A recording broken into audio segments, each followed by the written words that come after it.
Assalamualaikum warahmatullahi wabarakatuh. Innal hamdalillah nahmaduhu wa nasta'inuhu wa nastaghfiruh wa na'udzu billahi min shururi anfusina wa min sayyiati a'malina. May yahdihillahu fala mudilla lahu wa may yudlil fala hadiya lahu. Asyhadu an la ilaha illallah wahdahu la syarika lahu wa asyhadu anna Muhammadan 'abduhu wa rasuluh. Ya ayyuhalladzina amanu taqullaha haqqa tuqatih wa la tamutunna illa wa antum muslimun. Ya ayyuhan nasu taqu rabbakumul ladzi khalaqakum min nafsin wahidah wa khalaqa minha zawjaha wa batha minhuma rijalan katsiran wa nisaa'a wattaqullaha alladzi tasaaluna bihi wal arham innallaha kana 'alaikum raqiba. Ya ayyuhalladzina amanu taqullaha wa qulu qawlan sadida yuslih lakum a'malakum wa yaghfir lakum dhunubakum wa may yuti'illaha wa rasulahu faqad faza fawzan 'azima. Amma ba'du fa inna asdaqal hadithi kitabullah wa khairal hadi hadi Muhammad sallallahu alaihi wa ala alihi wa sallam wa syarrul umuri muhdatsatuha wa kullu muhdatsatin bid'ah wa kullu bid'atin dhalalah wa kullu dhalalatin finnar.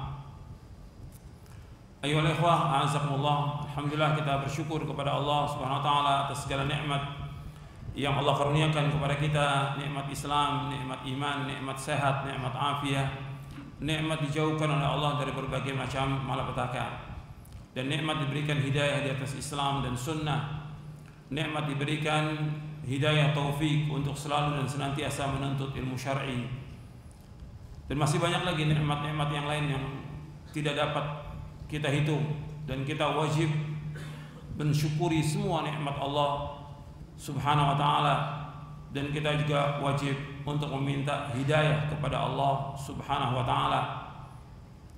Allah Subhanahu wa taala mengingatkan kepada kita tentang masalah nikmat ini.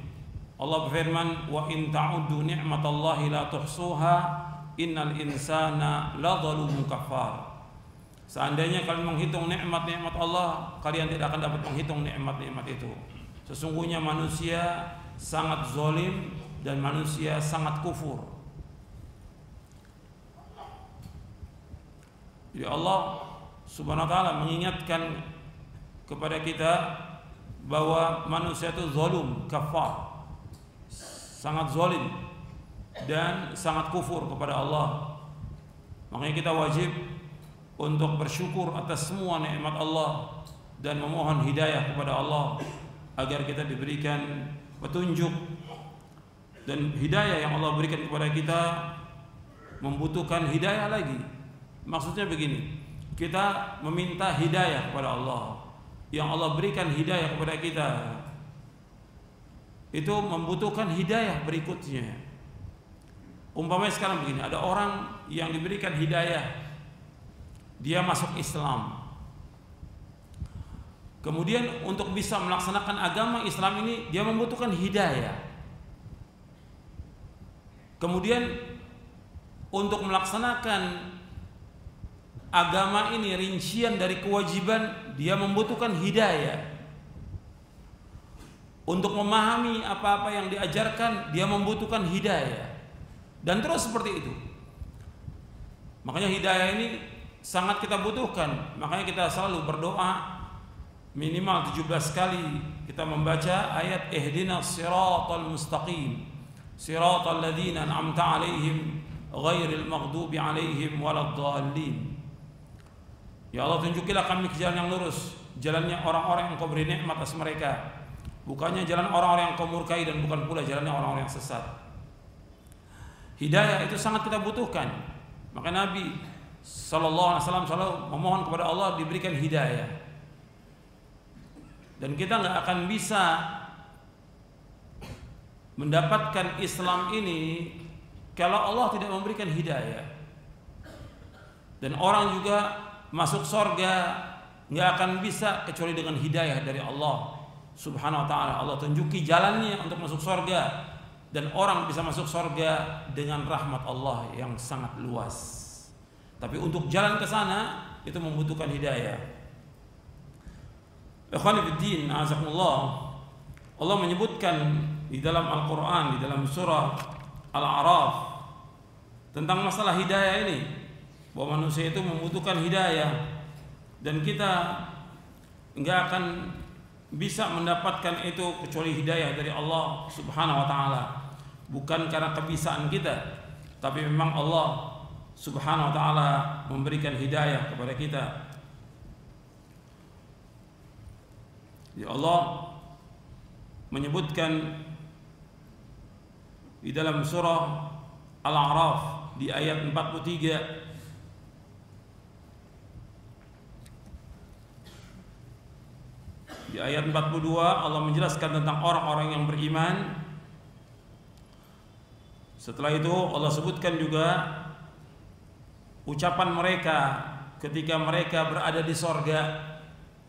Walladzina amanu wa amilus salihati la nukallifu nafsan illa wus'aha ulaika ashabul jannati hum fiha khalidun wa naza'na ma fi sudurihim min ghillin tajri min tahtihimul anhar wa qalu alhamdulillahi alladzi hadana li hadza wa ma kunna linahtadiya laula an hadana Allah laqad ja'at rusul rabbina bil haqq wa nudu an tilkumul jannatu urithumuha bima kuntum ta'malun.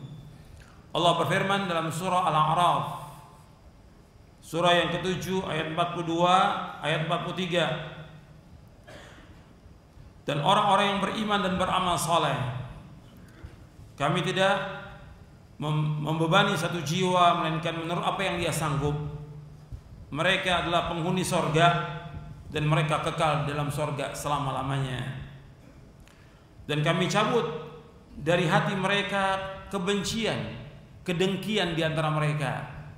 Di sorga itu nggak ada kedengkian sama sekali, dicabut oleh Allah. Mengalir di bawah mereka sungai-sungai.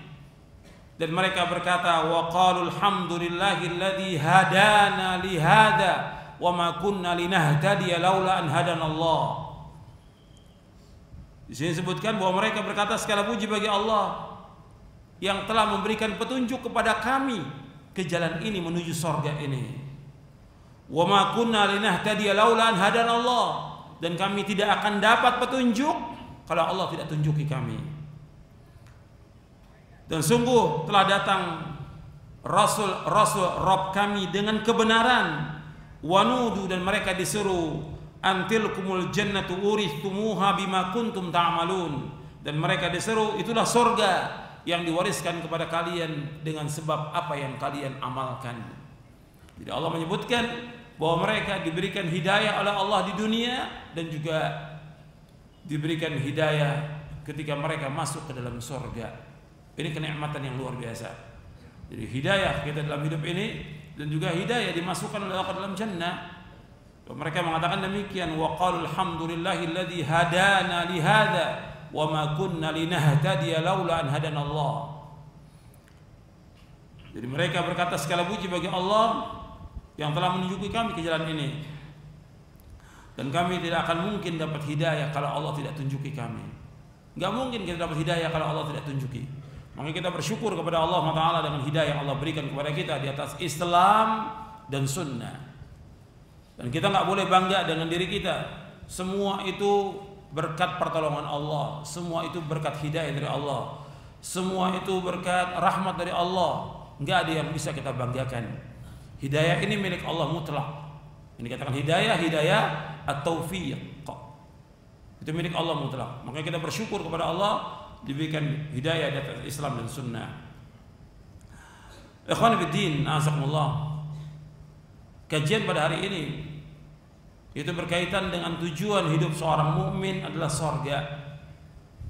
Ini penting untuk kita mengulang-ulang kajian seperti ini, untuk kita yakini bahwa hidup kita diciptakan oleh Allah untuk beribadah kepada Allah dan agar kita masuk ke dalam sorga, bukan dunia. Karena banyak kalau kita lihat ketika orang ini sudah diberikan oleh Allah Subhanahu wa ta'ala fasilitas, pekerjaan, harta, kedudukan atau yang lainnya, dia lupa tentang tujuan hidupnya. sehingga dia melalaikan kewajiban-kewajiban kepada Allah Subhanahu wa taala. Padahal dunia ini enggak ada harganya. Dunia ini rendah, dunia ini hina. Maka dikatakan dunia. Dunia itu dikatakan dunia karena apa? Karena pertama dikatakan dunia ini rendah karena adna minal akhirah, karena dia dekat kepada akhirat. Karena dunia ini sebelum akhirat. Kemudian dikatakan dunia karena dia dani'ah, laisat bi syai'in binisbati lil akhirah. Dikatakan dunia ini dunia karena dia rendah, hina, enggak ada harganya dibandingkan dengan akhirat. Kemudian dunia ini lebih rendah daripada bangkai kambing, lebih jelek daripada bangkai kambing dunia ini. Dunia ini lebih jelek daripada sayap nyamuk, enggak ada harganya dunia ini. Makanya Nabi bersabda sallallahu alaihi wasallam, "Lau kanatid dunya ta'dilu 'indallahi janaha ba'udatin ma saqa kafiran minha syarbata ma'in." Kalau seandainya dunia ini berharga sebesar sayap nyamuk, maka Allah tidak akan memberikan setetes air pun kepada orang-orang kafir. Dan dunia ini juga dikatakan dani'ah, rendah, karena diumpamakan seperti makanan manusia yang dimakan. Kemudian jadi apa dia setelah itu? Karena Nabi bertanya kepada Dhaha, apa yang kamu makan, apa yang kamu minum, kemudian setelah itu jadi apa? Itulah perumpamannya dunia. Ya, dunia ini lebih jelek dari apa yang kita makan. Dan dunia ini juga merupakan kesenangan yang semu. Dunia ini merupakan fata morgana, bayang-bayang. Dunia permainan dan sendau gurau, berbeda dengan agama ini. Penuh dengan keseriusan, kesungguhan, yang kita harus bersungguh-sungguh untuk mencari akhirat. Kemudian ikhwan fillah, azakumullah, Allah menciptakan manusia tujuannya untuk apa? Ibadah. Ketika mereka melaksanakan ibadah kepada Allah, Allah jamin enggak mereka rezekinya? Dijamin. Allah ciptakan aja semua makhluk ini, dijamin enggak rezekinya oleh Allah? Dijamin. Apalagi dengan ibadah. Allah berfirman dalam surah Az-Zariyat, "Wa ma khalaqtul jinna wal insa illa liya'budun ma uridu minhum min rizqin wa ma uridu ay yut'imun innallaha war-razzaqu dzul quwwatil matin." Tidak aku ciptakan jin dan manusia melainkan untuk beribadah kepadaku. Aku tidak minta dari mereka rezeki dan aku tidak minta makan dari mereka. Sesungguhnya Allah yang akan memberikan rezeki. Allah yang pasti memberikan rezeki. Allah Ar-Razzaq yang selalu dan senantiasa memberikan rezeki. Dzul quwwatil matin, yang maha kuat dan maha kokoh. Allah menyebutkan dalam ayat ini dalam surah Az-Zariyat, surah 51 ayat 56 sampai 58. Allah menyebutkan Allah menciptakan jin dan manusia untuk ibadah kepada Allah. Dan Allah nggak minta rezeki karena Allah nggak butuh kepada makhluk ini. Allah tidak butuh. Allah Al-Ghani, maha kaya, Dzur Rahmah, yang punya rahmat yang sangat luas. Allah nggak butuh. Seluruh manusia ini butuh kepada Allah, seperti Allah sebutkan dalam surah Fatir di ayat 15, "Ya ayyuhan nas antumul fuqara'u ila Allah wallahu wal ghaniyul hamid."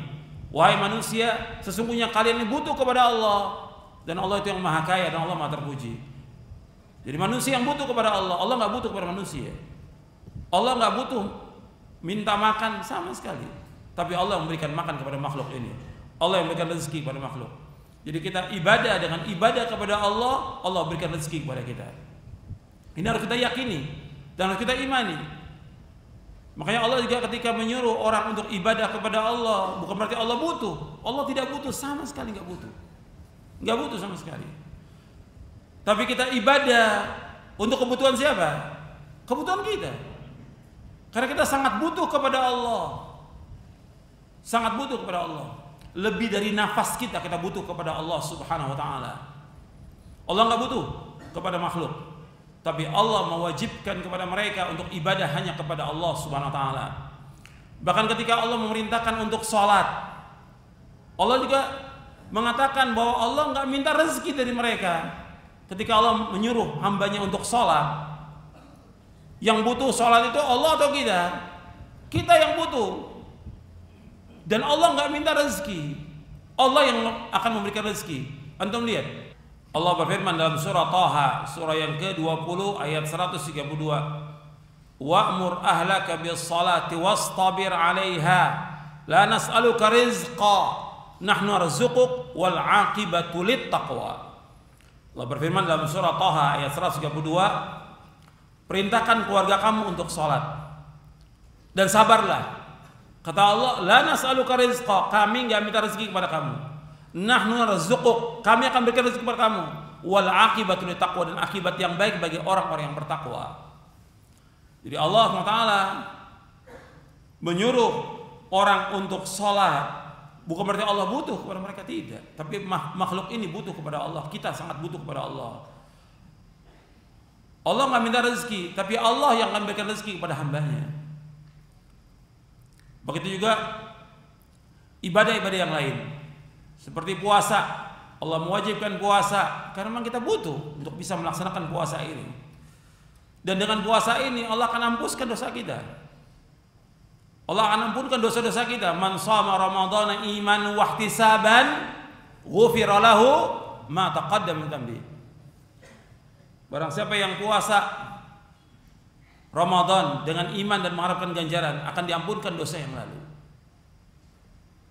Kita mengeluarkan zakat juga demikian. Tujuannya untuk membersihkan hati kita, membersihkan harta kita, dan juga tujuannya agar kita dimasukkan oleh Allah ke dalam surga. Begitu juga haji, orang menunaikan ibadah haji. Nabi menyebutkan ganjarannya apa haji itu? Haji yang mabrur ganjarannya apa? Surga. Kata Nabi SAW, al-umratu ilal umrati kafaratun lima bainahuma wal hajjul mabruru laisa lahu jazaa'un ilal jannah. Dari satu umrah ke umrah berikutnya menghapuskan dosa-dosa di antara itu. Dan haji yang mabrur enggak ada balasan kecuali surga. Kalau Anda melihat dari ayat-ayat dan hadis Nabi, itu semua menunjukkan tentang jannah, tentang surga. Agar manusia tahu bahwa dia hidup dalam melaksanakan ibadah ini untuk masuk ke dalam surga. Ini harus kita ini meyakini demikian, karena ini termasuk iman kepada yaumul akhir. Harus kita yakini. Dan nanti saya akan sebutkan ayat-ayatnya banyak sekali dalam Al-Quran. Kemudian juga ketika kita seperti sekarang ini, kita nuntut ilmu, Nabi menyebutkan gimana dengan nuntut ilmu. Wa man salaka tariqan yaltamisu fihi ilman sahalallahu lahu bihi tariqan al-jannah. Barang siapa yang berjalan untuk menuntut ilmu, Allah akan mudahkan jalannya ke surga. Semua Nabi sebutkan dengan surga supaya manusia yakin bahwa tujuan hidup dia adalah surga, bukan dunia. Bahkan dalam hadis yang lain juga tentang hadis tentang menuntut ilmu yang diriwayatkan oleh Imam Ahmad, Abu Dawud, Tirmidzi dan yang lainnya. Nabi bersabda sallallahu alaihi wasallam, "Man salaka tariqan yatlubu fihi ilman, salaqallahu bihi tariqan al-jannah. Wa innal malaikata la tadau ajnihata ridan li talibil ilmi. Wa innahu la yastaghfiru lil 'alimi man fis samawati wal ardi hatta al-hitanu fil ma'. Wa fadlul 'alimi 'ala al-'abidi ka fadlil qamari 'ala sa'iril kawakib. Innal ulama hum warathatul anbiya. Lam yuwarithu dinaran wala dirhaman. Wa innama warathul ilma. Faman akhadahu bihadzin wafir." Dalam hadis yang diriwayatkan oleh Imam Ahmad, Abu Dawud, At-Tirmidzi, Ibnu Majah, Ibnu Hibban dari sahabat Abu Darda radhiyallahu anhu dan disahihkan oleh Syekh Al-Albani rahimahullah. Rasulullah SAW bersabda, barang siapa yang berjalan untuk menuntut ilmu, maka Allah akan mudahkan jalannya menuju surga. Sesungguhnya malaikat meletakkan sayapnya kepada para penuntut ilmu karena ridho dengan orang-orang yang menuntut ilmu. Sesungguhnya orang alim, orang yang mengajarkan kebaikan akan dimintakan ampun oleh yang berada di langit dan di bumi, sampai ikan yang ada di air dan di lautan pun memohonkan ampun kepada orang yang mengajarkan kebaikan. Keutamaan orang alim atas ahli ibadah seperti keutamaan bulan atas seluruh bintang. Sesungguhnya ulama, mereka adalah pewaris para nabi. Sesungguhnya para nabi tidak mewariskan dinar dan tidak mewariskan dirham. Para nabi tidak mewariskan dinar dan dirham. Para nabi tidak mewariskan mata uang emas dan mata uang perak. Wa innama warathul ilma, yang mereka wariskan adalah ilmu. Faman akhadahu akhadha bihaddin wafir, barang siapa yang mengambilnya ilmu itu, dia akan mendapatkan bagian yang banyak. Antum perhatikan di sini dalam hadis yang sahih, yaitu sahih li ghairihi. Di sini disebutkan bahwa para ulama yang awal, bahwa orang yang berjalan untuk menuntut ilmu berarti dia berjalan untuk menuju surga. Kemudian Nabi juga menyebutkan tentang keutamaan orang yang menuntut ilmu. Nabi menyebutkan juga keutamaan orang-orang yang mengajarkan ilmu.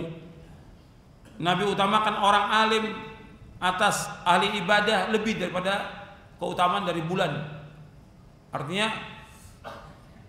dia lebih utama dari bintang-bintang yang ada, seperti bulan dengan bintang. Kemudian ulama ini pewaris para nabi, sedangkan ulama, nabi-nabi tidak mewariskan dinar dan dirham. Begitu juga para ulama, yang mereka wariskan adalah ilmu. Kalau orang mengambil ilmu yang dimaksud ilmu syar'i, maka dia mendapatkan bagian yang banyak. Maka ini harus kita kejar. Bagaimana kita sungguh-sungguh nuntut ilmu, kita bisa memahami agama ini, yang dengan itu kita masuk surga. Makanya harus kita kejar ini. Dan kita wajib menuntut ilmu semuanya. Yang laki, yang perempuan, orang kaya, orang miskin, pejabat, bawahan, orang pemerintahan, rakyat jelata, mereka semua wajib untuk menuntut ilmu syar'i, wajib semuanya. Mereka harus belajar agama ini dan mereka harus paham agama ini sehingga mereka bisa melakukan amal-amal saleh. Karena Allah menyebutkan dalam Al-Qur'an iman dan amal saleh. Iman dan amal saleh. Di samping itu apa? Ilmu. Karena nggak mungkin kita bisa melakukan amal saleh tanpa apa? Tanpa ilmu. Anda melihat Nabi Muhammad SAW, beliau menganjurkan menjadi contoh teladan bagi kita. Beliau menganjurkan kepada para sahabatnya untuk mencari jannah, mencari surga. Dan beliau sendiri demikian. Saya akan bawakan keterangan-keterangan dan hadisnya. Di samping dari buku dunia juga beberapa catatan yang penting antum ketahui tentang masalah ini.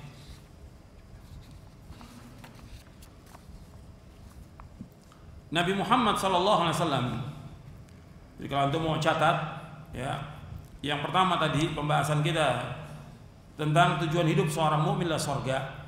Dunia kesenangan yang semu, sedang akhirat kesenangan yang abadi. Dunia adalah permainan, sendau gurau, sedangkan agama adalah kesenangan, keseriusan, kesungguhan ibadah untuk mendapatkan kebahagiaan dan surga. Allah menciptakan manusia untuk ibadah kepada Allah SWT. Allah menjamin rezeki hamba-hambanya, dan Allah memerintahkan mereka untuk melaksanakan seluruh bentuk ibadah itu agar mereka mendapatkan surga. Kemudian yang kedua tadi, menuntut ilmu itu jalan menuju surga. Pembahasan yang kedua tadi, menuntut ilmu jalan menuju surga. Kemudian yang ketiga, Nabi SAW ingin menjadi seorang hamba. Beliau tidak mau jadi raja. Beliau ingin jadi seorang hamba.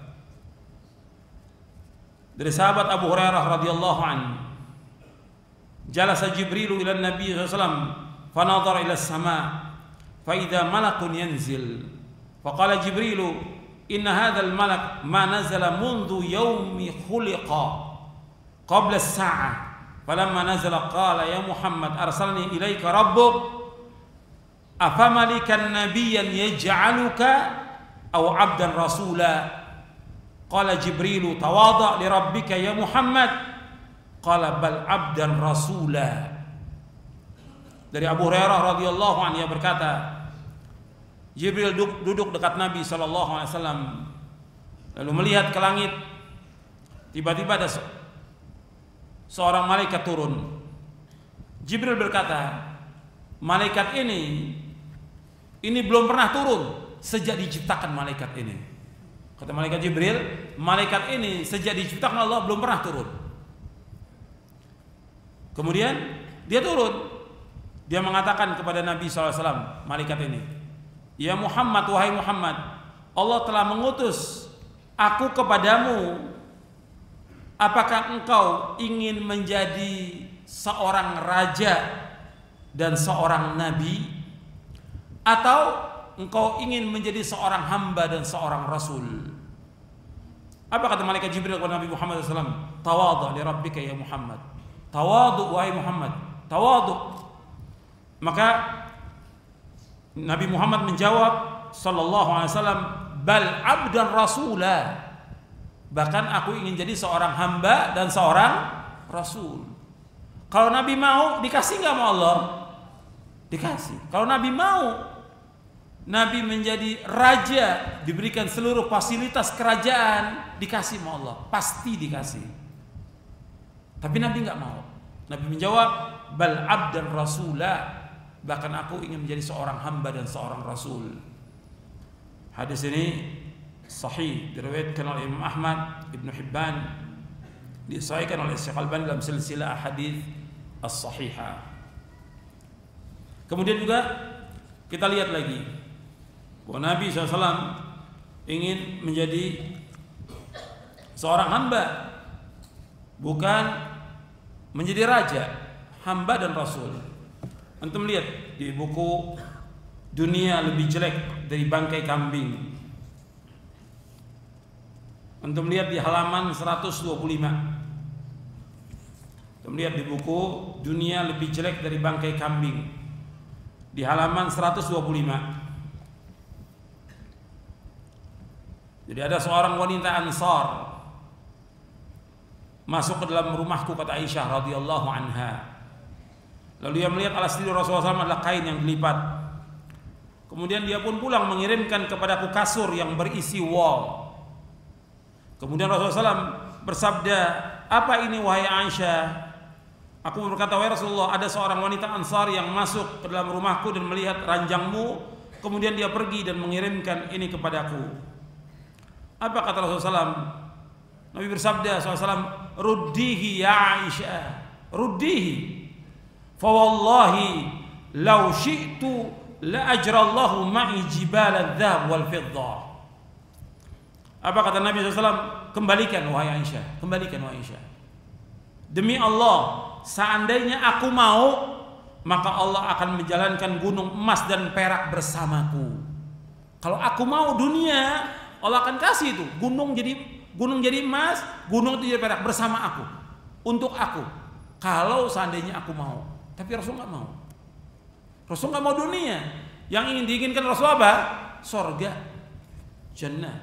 Kalau Rasulullah menganjurkan demikian kepada para sahabatnya, maka beliaulah yang pertama masuk sorga.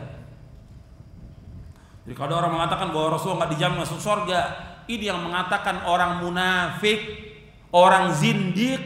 Kalau ada orang mengatakan bahwa Rasulullah tidak dijamin masuk sorga, ini yang mengatakan adalah orang-orang munafik, orang zindik. Rasul jelas sorganya yang paling tinggi, dan pertama sorga dibuka untuk siapa? Untuk Rasulullah SAW. Dalam hadis yang sahih riwayat Muslim, yang pertama kali dijamin masuk sorga adalah Rasulullah SAW. Kalau Rasul mengatakan kepada para sahabat bahwa jaminannya sorga, berarti beliau masuk sorga atau tidak? Beliau yang pertama kali masuk sorga. Jadi kalau orang mengatakan bahwa Rasulullah tidak masuk sorga, nggak dijamin masuk sorga, ini orang munafik, orang zindik ini.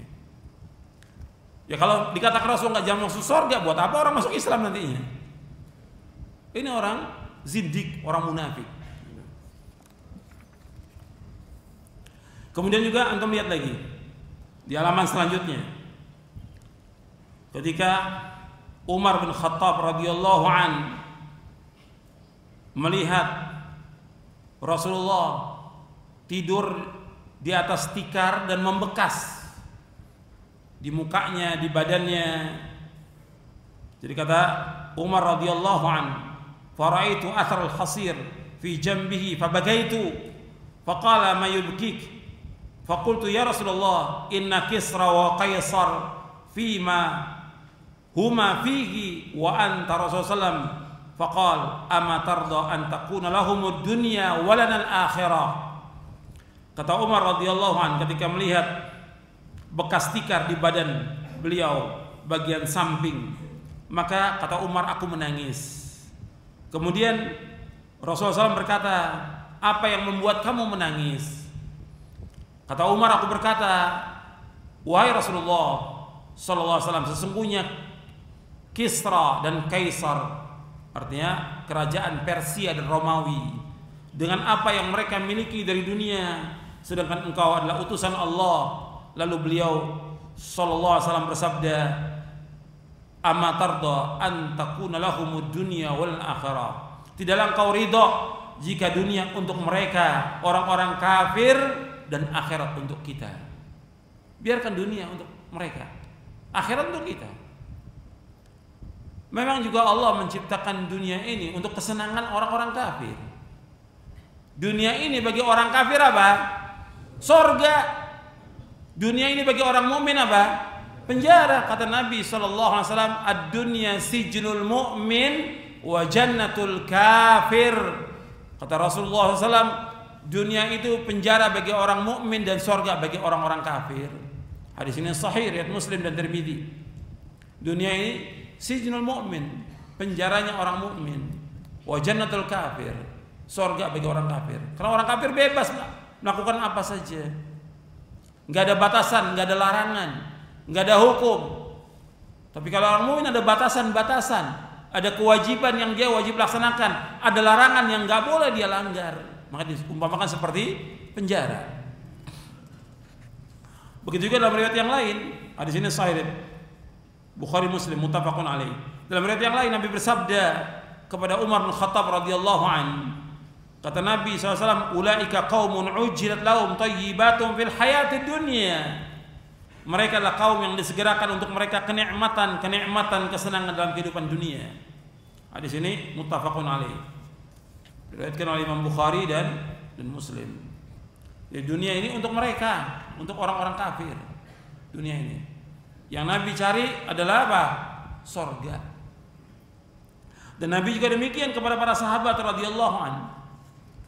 Sampai Nabi bersabda di dalam hadis yang sahih yang diriwayatkan oleh Imam Ahmad, Ibnu Hibban dan disahihkan oleh Syekh Al-Albani dalam silsilah sahihah, bahwa Nabi ketika berdakwah di Mekah dari sahabat Jabir radhiyallahu anhu, Nabi ini dakwah di Mekah terus menerus, siang dan malam Nabi dakwah. Dan Nabi ketika musim haji Nabi datangi satu persatu itu.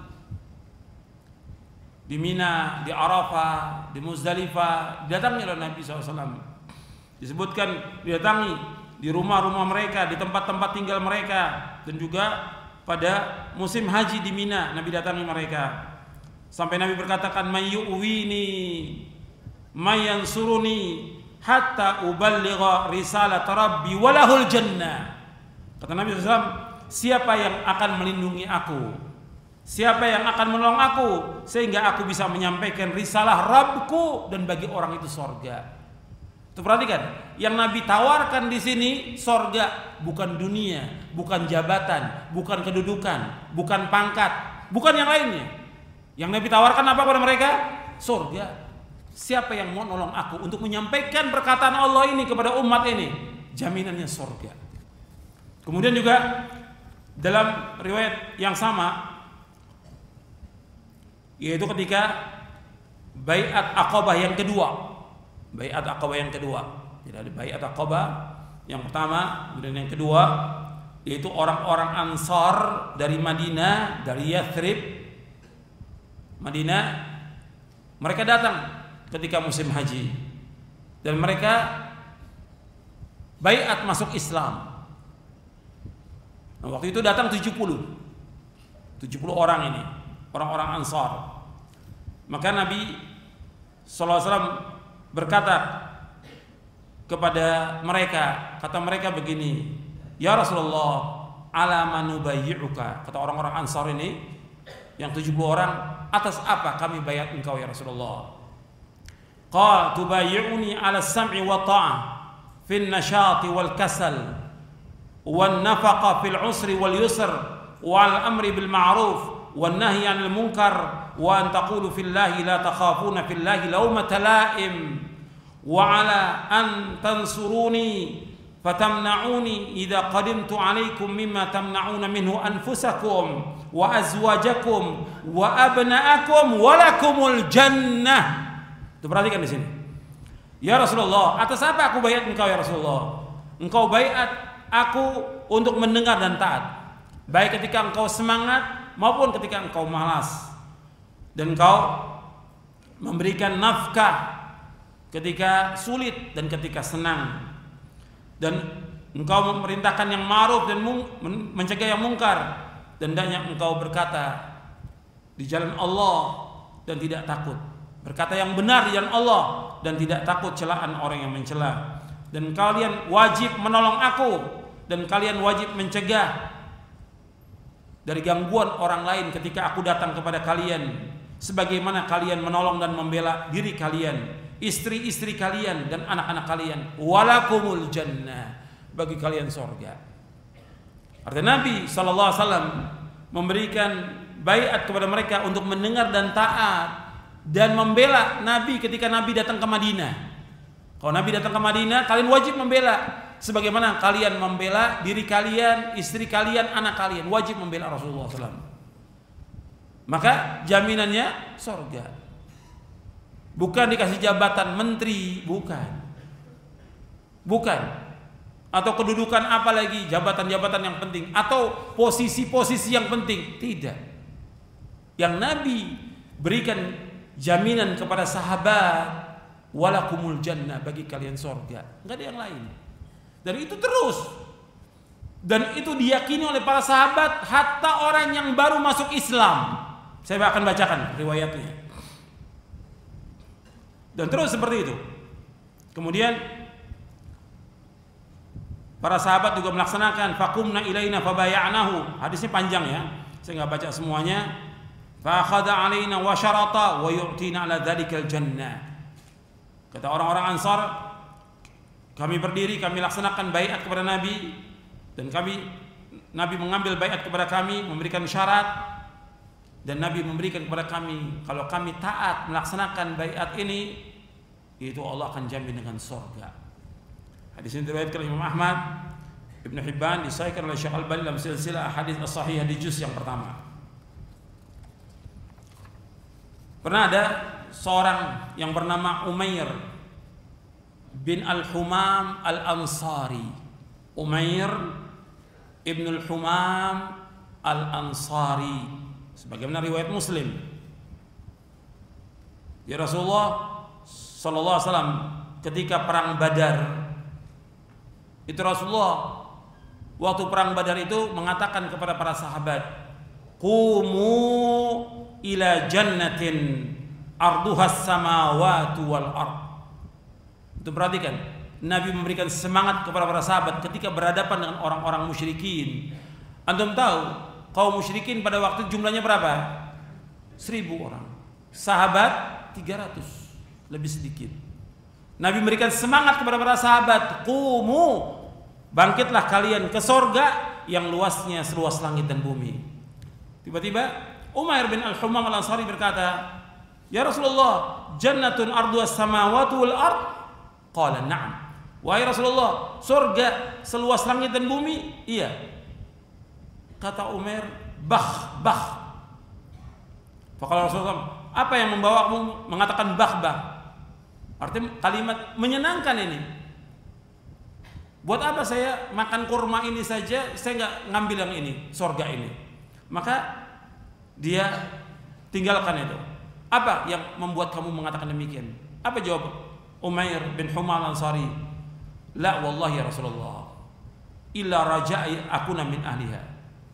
Aku nggak ada harapkan dari omongan ini kecuali aku mengharapkan surga. Aku jadi penghuni surga, nggak ada yang lain.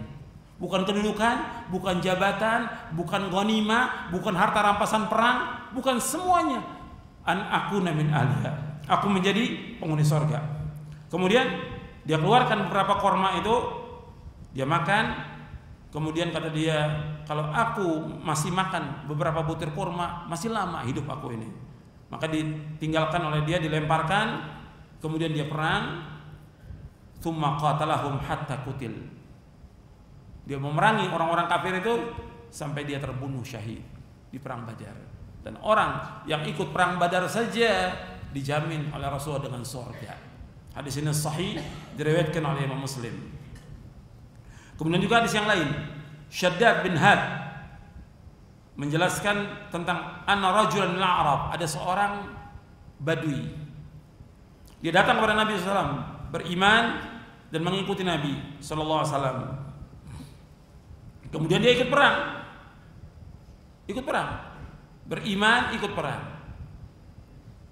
Nah, setelah biasa Nabi selesai satu peperangan, dikalahkan musuh, dapat ghanimah bagi. Kemudian perang lagi, dapat lagi ghanimah, dibagi lagi. Nah, orang ini dikasih bagian. Ini baru masuk Islam, orang ini baru masuk Islam. Kemudian dibagi, dikasih oleh seorang sahabat. Kemudian bagiannya dibawa oleh dia kepada Nabi SAW. Dibawa kepada Nabi. Ketika ditanya, ini apa? Ini bagian untuk kamu. Kemudian Nabi membagi kamu. Kemudian fa'akhadahu, diambil bagian itu, ghanimah itu. Faja'a bi ila Nabi SAW. Kemudian dibawa ke Nabi SAW. Faqala ma hadza? Apa ini Rasulullah? Qala qasamtuhu laka. Ini aku bagi untuk kamu. Qala ma ala hadza ittaba'tuka walakinni ittaba'tuka ala an urma ila hahuna wa asyara ila halqihi bisahmin fa amuta fa adkhulal jannata. Itu perhatikan di sini. Bukan ini ketika dibawa, ini apa ya Rasulullah bagian ini? Ini bagian untuk kamu. Setiap peperangan dapat bagian. Apa kata dia? Bukan untuk ini ya Rasulullah. Aku membaiat engkau masuk Islam. Aku ikut kepada engkau bukan untuk ini, bukan untuk mendapatkan ghanimah. Tetapi aku ikut engkau agar aku dipanah di sini. Ditunjukkan ke lehernya. Ditunjukkan ke lehernya. Dipanah di sini. Kemudian aku mati, lantas aku masuk surga. Tujuannya satu, surga, enggak ada yang lain. Itu tujuan hidup seorang mukmin, surga. Kemudian kata Rasulullah SAW, in tasduqillaha yasdukka. Apabila engkau jujur kepada Allah, maka Allah akan benarkan ucapan kamu itu. Kemudian enggak lama terjadi peperangan lagi. Artinya lanjutan dari perang tersebut. Kemudian orang itu dibawa kepada Nabi, sudah meninggal dunia. Seperti yang dia inginkan, dipanah di sini. Kemudian Nabi SAW menanyakan kepada sahabat, betul Rasulullah orang ini yang tadi. Kemudian Nabi maju menyolatkan dia. Dan Nabi berdoa. Di antara doanya, Allahumma hadza abduka kharaja muhajiran fi sabilika faqutila syahidan ana syahidun ala dzalik. Ya Allah, hambamu ini keluar hijrah di jalanmu, dia terbunuh syahid dan aku jadi saksi. Hadis ini sahih, diriwayatkan oleh Imam Nasai dalam Sunan An-Nasai. Kemudian juga waktu perang Uhud, kan antum pernah baca ya, dan pernah dengar juga perang Uhud, Nabi itu menang atau kalah? Kalah dalam perang Uhud. Waktu itu jumlah orang-orang musyrikin 3.000 orang dan sahabat Nabi 1.000. Itu pun berkurang dengan orang-orang munafik. Mereka membelot kembali dari peperangan orang-orang munafik. Waktu itu ketika dikabarkan waktu awal peperangan Nabi menang di babak pertama. Kemudian babak selanjutnya Nabi kalah. Dan dikabarkan bahwa Nabi SAW terbunuh. Maka para sahabat berkata, buat apa kita hidup kalau Nabi sudah meninggal dunia? Jadi dikabarkan, dan Nabi tetap masih hidup tapi kena ini kepalanya luka parah dan giginya juga beberapa gugur. Kemudian di antara sahabat ada yang bernama bernama Anas bin Nadhr. Sebagaimana cerita Anas bin Malik yang diriwayatkan oleh Imam Bukhari dan Muslim. Kata Anas bin Nadhr kepada para sahabat, dia bertemu dengan sahabat yang lain, untuk apa kita hidup? Kalau Nabi sudah meninggal dunia, kita maju memerangi orang-orang kafir. Apa di antara perkataan Anas bin Nadhr? Perkataannya gini, kata Anas, ya Sa'ad, waktu itu dia mengajak Sa'ad bin Mu'ad dan juga sahabat yang lain. Inni ajidu rihal jannah duna Uhud. Kata dia ketika memberikan semangat kepada para sahabat dan juga kepada Sa'ad bin Mu'ad, inni ajidu rihal jannah duna Uhud. Sesungguhnya aku mendapatkan aroma sorga dari balik Uhud. Jadi yang ada di hati mereka, di kepala mereka, keyakinan mereka, hidup ini berjuang untuk masuk sorga, bukan yang lain. Bukan mendapatkan uang, bukan kedudukan, bukan harta, bukan jabatan, bukan yang lain, masuk sorga. Maka dia memberikan semangat kepada sahabat, sesungguhnya aku mendapatkan aroma sorga dari balik Uhud. Maka terus dia maju berperang sampai dicincang semuanya oleh orang-orang kafir. Yang tersisa hanya tangannya ini. Itu pun diketahui oleh saudaranya. Semua dicincang oleh orang kafir. Maju ke medan perang Uhud sampai mati dia. Syahid, dan bukannya mati begitu aja, dicincang oleh orang-orang kafir sampai tangannya baru ketahuan oleh saudaranya. Bahwa ini Anas bin Nadhr. Jelas para sahabat kalau kita lihat, mereka itu tujuan hidupnya adalah surga. Contoh lagi, ada seorang pembantu Nabi. Kan yang antum kenal pembantu Nabi itu siapa? Anas bin Malik. Ada lagi pembantu Nabi berapa? Di antaranya ada pembantu Nabi SAW namanya Rabi'ah bin Ka'ab al-Aslami. Hadis ini diriwayatkan oleh Imam Ahmad dalam musnadnya dan juga dalam Sahih Muslim. Kalau di musnad Imam Ahmad panjang riwayatnya. Yang namanya Rabi'ah bin Ka'ab al-Aslami ini membantu Nabi SAW. Ya wajar Nabi SAW menawarkan kepada pembantunya, apa sih yang kau inginkan? Wajar kalau seorang majikan umpamanya punya pelayan, menawarkan kepada pelayan, apa sih yang kamu inginkan? Dia sudah bekerja untuk kita, sudah baik bekerja untuk kita, pantas ditawarkan. Nabi menawarkan kepada Rabi'ah bin Ka'ab al-Aslami radhiyallahu an, apa yang kau inginkan? Gak langsung jawab dia. Dalam musnad Imam Ahmad disebutkan, mikir dulu dia, berpikir. Saya nggak ingin dunia ini zail, kata dia, hilang, fata morgana. Dunia ini pasti binasa. Yang aku inginkan surga. Nabi tanya lagi, seperti itu lagi. Akhirnya dijawab oleh, dalam riwayat Muslim, dijawab oleh Rabi'ah bin Ka'ab, uridu murafaqataka fil jannah. Aku ingin menemani engkau di sorga. Enggak ada yang lain. Aku ingin menemani engkau di sorga. Apa kata Nabi? Awa ghaira dzalik. Apa ada yang lain? Selain sorga ada nggak yang lain? Tidak ada yang lain. Ini yang riwayat Muslim. Enggak ada yang lain. Itu aja sudah. Apa kata Nabi SAW? A'inni ala nafsika bikathratis sujud. A'inni ala nafsika bikathratis sujud. Tolonglah diriku, tolonglah aku untuk dirimu dengan memperbanyak sujud. Artinya tolonglah aku dengan dirimu itu. A'inni ala nafsika, artinya kamu tolong aku untuk bisa menemani aku atas dirimu untuk bisa masuk surga dengan banyak sujud. Artinya dengan banyak melaksanakan sholat-sholat sunnah yang disyariatkan. Di sini sahih riwayat Muslim. Jadi as'aluka murafaqatal jannah. Aku ingin menemani engkau di surga. Kata Nabi, awa ghaira dzalik, apa yang lain? Dijawab, qultu dzak. Itu aja, enggak ada yang lain. Maka langsung Nabi bersabda SAW, fa'inni ala nafsika bikathrat sujud. Maka tolonglah aku untuk dirimu dengan banyak sujud. Ini diriwayatkan oleh Imam Ahmad dan Imam Muslim.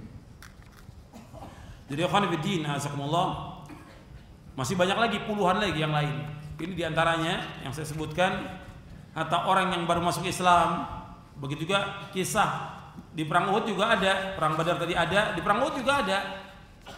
Itu seorang sahabat Usairim yang baru masuk Islam, dan disebutkan dalam Sahih Bukhari, di lafaz Bukhari disebutkan amila qalilan wa ujira katsira. Itu Sahih Bukhari.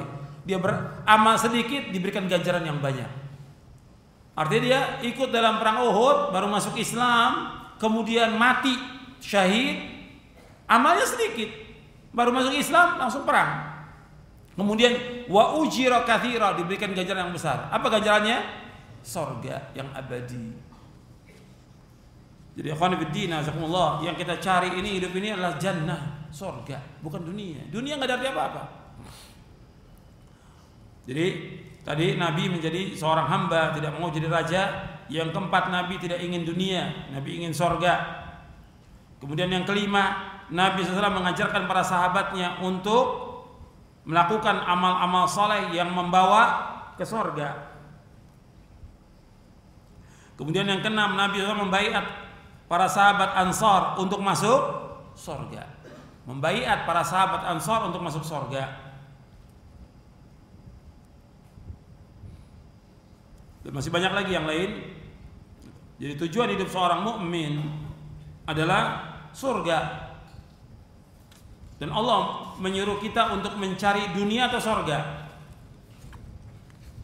Ketika Allah berfirman tentang Qarun diberikan kekayaan yang luar biasa. Allah berfirman, antum lihat dalam surah Al-Qasas, surah 28 ayat 77. Surah Al-Qasas, Allah berfirman dalam surah Al-Qasas ayat 77, wabtaghi fima ataqallahu daral akhirah wa la tansa nasibaka minad dunya wa ahsin kama ahsanallahu ilaik wa la tabghil fasada fil ard innallaha la yuhibbul mufsidin. Dalam kamu cari apa yang Allah sediakan untuk kamu di negeri akhirat, jangan kamu lupa bagianmu dari dunia. Berbuat baiklah sebagaimana Allah telah berbuat baik kepada kamu. Janganlah engkau mencari kerusakan di muka bumi. Sesungguhnya Allah tidak menyukai orang-orang yang berbuat kerusakan. Dijelaskan oleh Al-Hafidz Ibnu Katsir tentang tafsir ayat ini. Wa qawlu wabtaghi fima ataqalla daral akhirah wa la tansa nasibaka minad dunya. Ay ista'mil ma wahabaka Allah min hadzal mal al-jazil wa ni'mati at-ta'ilah fi ta'ati rabbika wa taqarrub ilaihi bi anwa'il qurubat allati yahsulaka biha ats-tsawab fid daril akhirah. Dalam kamu cari apa yang Allah sediakan bagi kamu di akhirat dan kamu lupakan nasib kamu di dunia ini, artinya kamu gunakan apa yang Allah berikan kepada kamu dari harta yang banyak dan nikmat yang besar untuk taat kepada Allah, mendekat kepada Allah dengan berbagai macam bentuk-bentuk ketaatan, yang dengan itu kamu mendapatkan ganjaran nanti di akhirat. Wala tansa nasibaka minad dunya, dan kamu lupakan bagianmu dari dunia. Kata Ibnu Katsir rahimahullah, ay mimma abahallahu fiha minal ma'akil wal masyarib wal malabis wal masakin wal manakih fa inna rabbika 'alaika haqqan wa li nafsika 'alaika haqqan wa li ahlika 'alaika haqqan wa li zawrika 'alaika haqqan fa'ati kulli dhi haqqin haqqahu. Kata Ibnu Katsir rahimahullah, jangan kamu lupakan nasibmu di dunia ini itu dari apa-apa yang Allah bolehkan dari kalian, dari makanan, minuman, pakaian, tempat tinggal, juga menikah. Karena sesungguhnya Rabb kamu punya hak atas kamu, dirimu punya hak atas kamu, keluargamu punya hak atas kamu, tamumu punya hak atas kamu, maka berikanlah setiap orang haknya. Kemudian wa ahsin kama ahsana ay ahsin lil khalqi, dalam kamu berbaik kepada makhluk ini. Kemudian disebutkan lagi wala tabghil fasada fil ard, janganlah kamu membuat kerusakan di muka bumi, jangan kamu berbuat jelek kepada makhluk Allah ini. Innallaha la yuhibbul mufsidin, sesungguhnya Allah tidak menyukai orang-orang yang berbuat kerusakan. Jadi disuruh kita oleh Allah untuk mencari apa? Mencari apa? Akhirat. Yang Allah suruh wabtaghi fi ma ataqallahu daral akhirah, kamu cari apa yang Allah sediakan buat kamu di surga. Cuma untuk dunia apa? Jangan dilupakan. Ya tujuannya apa kalau di sini? Yang dicari dengan semangat sungguh-sungguh apa? Akhirat. Karena kita memang diciptakan oleh Allah untuk apa? Untuk ibadah. Dunia dengan segala macam isinya ini pasti akan hilang. Perhiasan. Makanya Allah menyebutkan dalam surah Al-Kahfi, antum lihat dalam surah Al-Kahfi, al-malu wal banuna zinatul hayatid dunya wal baqiyatus salihatu khairun inda rabbika thawaban wa khairun amala. Antum lihat dalam surah Al-Kahfi ayat 46. Allah menyebutkan al-malu wal banuna zinatul hayatid dunya, harta dan anak-anak perhiasan kehidupan dunia. Wal baqiyatus salihatu khairun 'inda rabbika thawaban wa khairun amala. Adapun al baqiyatus salihat, amal-amal yang baik, amal-amal yang saleh. Salat yang 5 waktu, puasa, zakat dan yang lainnya, termasuk zikir. Sebagian dari sahabat dan tabi'in menafsirkan dengan salat yang 5 waktu, sebagian menafsirkan dengan ucapan subhanallah walhamdulillah wala ilaha illallah Allahu akbar la haula wala quwata illa billah. Itu adalah yang paling baik ganjarannya dan juga merupakan sebaik cita-cita seorang mukmin. Wa khairun amala, sebaik cita-cita seorang mukmin apa? Surga. Makanya dia harus perhatikan bahwa dunia itu, harta itu bukan tujuan hidup kita. Bahkan Nabi menyebutkan tentang harta ini fitnah atau bukan? Fitnah. Bahkan Nabi bersabda sallallahu alaihi wasallam, kata Nabi, innali kulli ummatin fitnah wa fitnatu ummati al-mal. Setiap umat ada fitnahnya dan fitnah umatku ada masalah apa? Masalah harta. Maka Nabi SAW tidak takut kepada para sahabat bahwa mereka itu fakir. Nabi nggak takut kepada umatnya fakir. Nabi nggak takut umatnya miskin, nggak takut. Antum lihat hadisnya di halaman 127, 128 di buku dunia. Rasulullah SAW bersabda, abshiru wa ammilu ma yasurrukum fa wallahi mal faqra akhsha alaikum walakin yakhsha alaikum an tubsata dunya alaikum kama busitat ala man kana qablakum fatanafasuha kama tanafasuha wa tuhlikakum kama ahlakathum. Bergembira kalian dan berharaplah apa yang menyenangkan kalian demi Allah, bukan kefakiran yang aku khawatirkan sekalian, akan tapi aku khawatir jika dunia dibentangkan, diluaskan atas kalian seperti telah diluaskan atas orang-orang sebelum kalian, lalu kalian berlomba-lomba mendapatkannya sebagaimana mereka berlomba-lomba mendapatkannya, kemudian dunia itu membinasakan kalian sebagaimana ia membinasakan mereka. Hadis ini sahih dari Bukhari, Muslim dan yang lainnya. Jadi untuk perhatikan di sini Nabi SAW nggak khawatir umatnya fakir, tapi Nabi khawatir diberikan kekayaan mereka berlomba-lomba dengan kekayaan. Kemudian selanjutnya ini tentang surah Al-Kahfi tadi di ayat 45 Allah menjelaskan tentang dunia.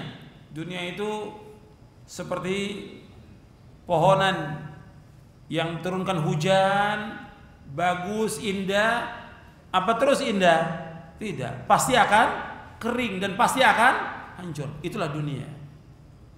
Karena Allah menyebutkan wadrib lahum matal hayatid dunya kamain anzalna minas sama' fakhtalata bi nabatil ardh fa asbaha hashiman tadruhu riyah wa kana Allah ala kulli syai'in muqtadira. Al-mal wal banuna zinatul hayatid dunya wal baqiyatus salihatu khairun 'inda rabbika thawaban wa khairun amala. Jadi di ayat 45-nya Allah menyebutkan tentang suruh memberikan contoh tentang dunia kepada umat ini.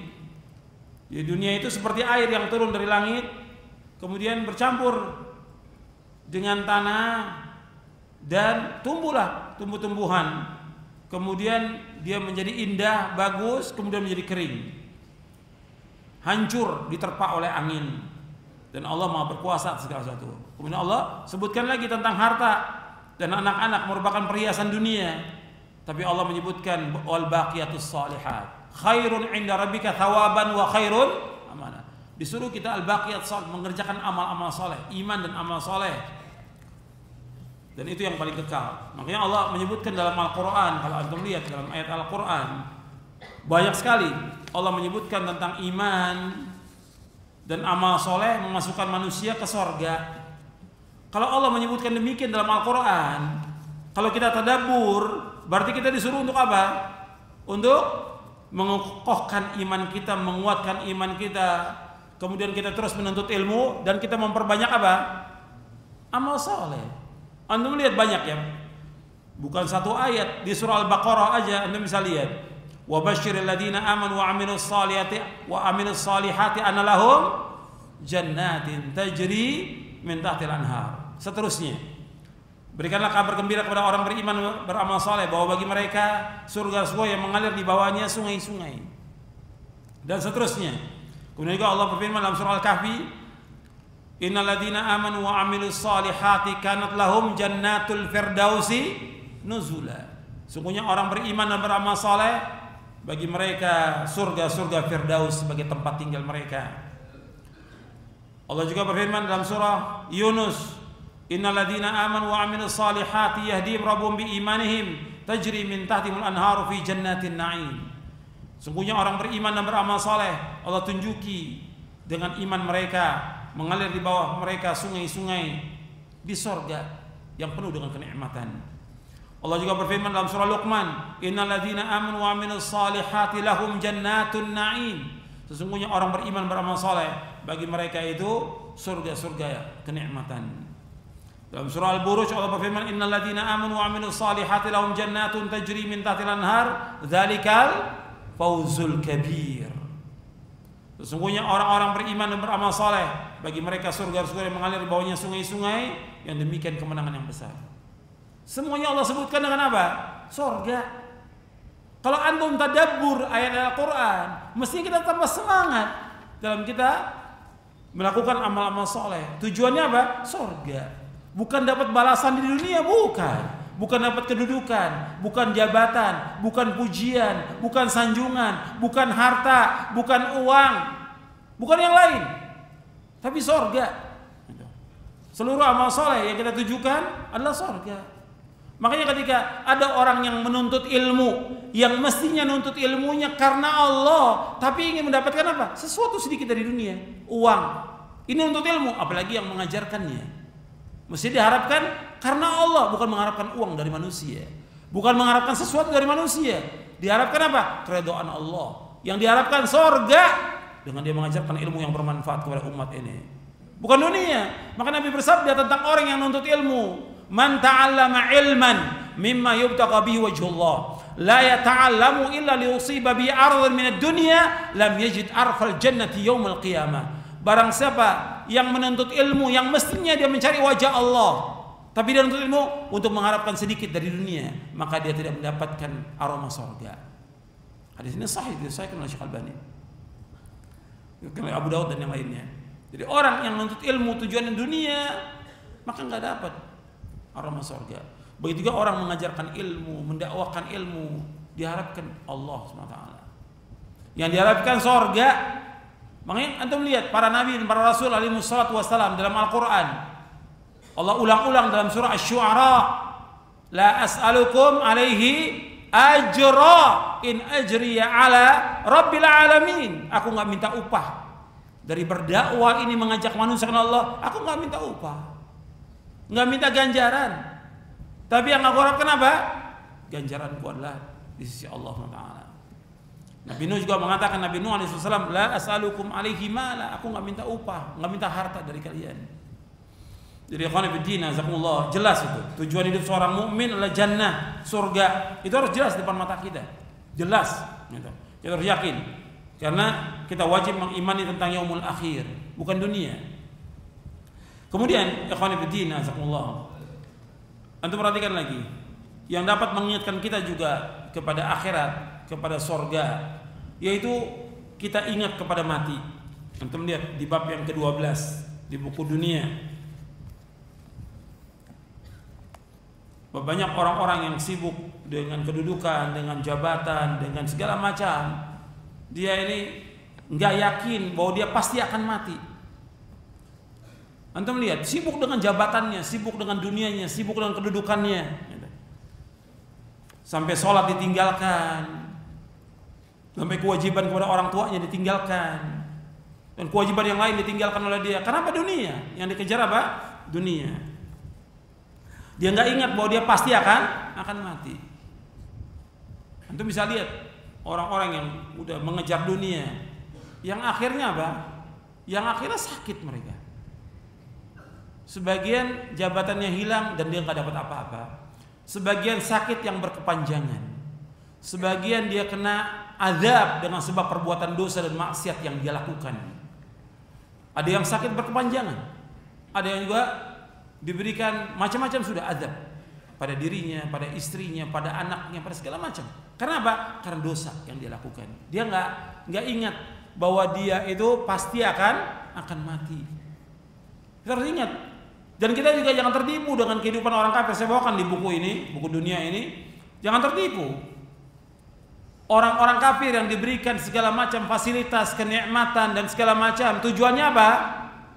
Agar mereka tambah dosa.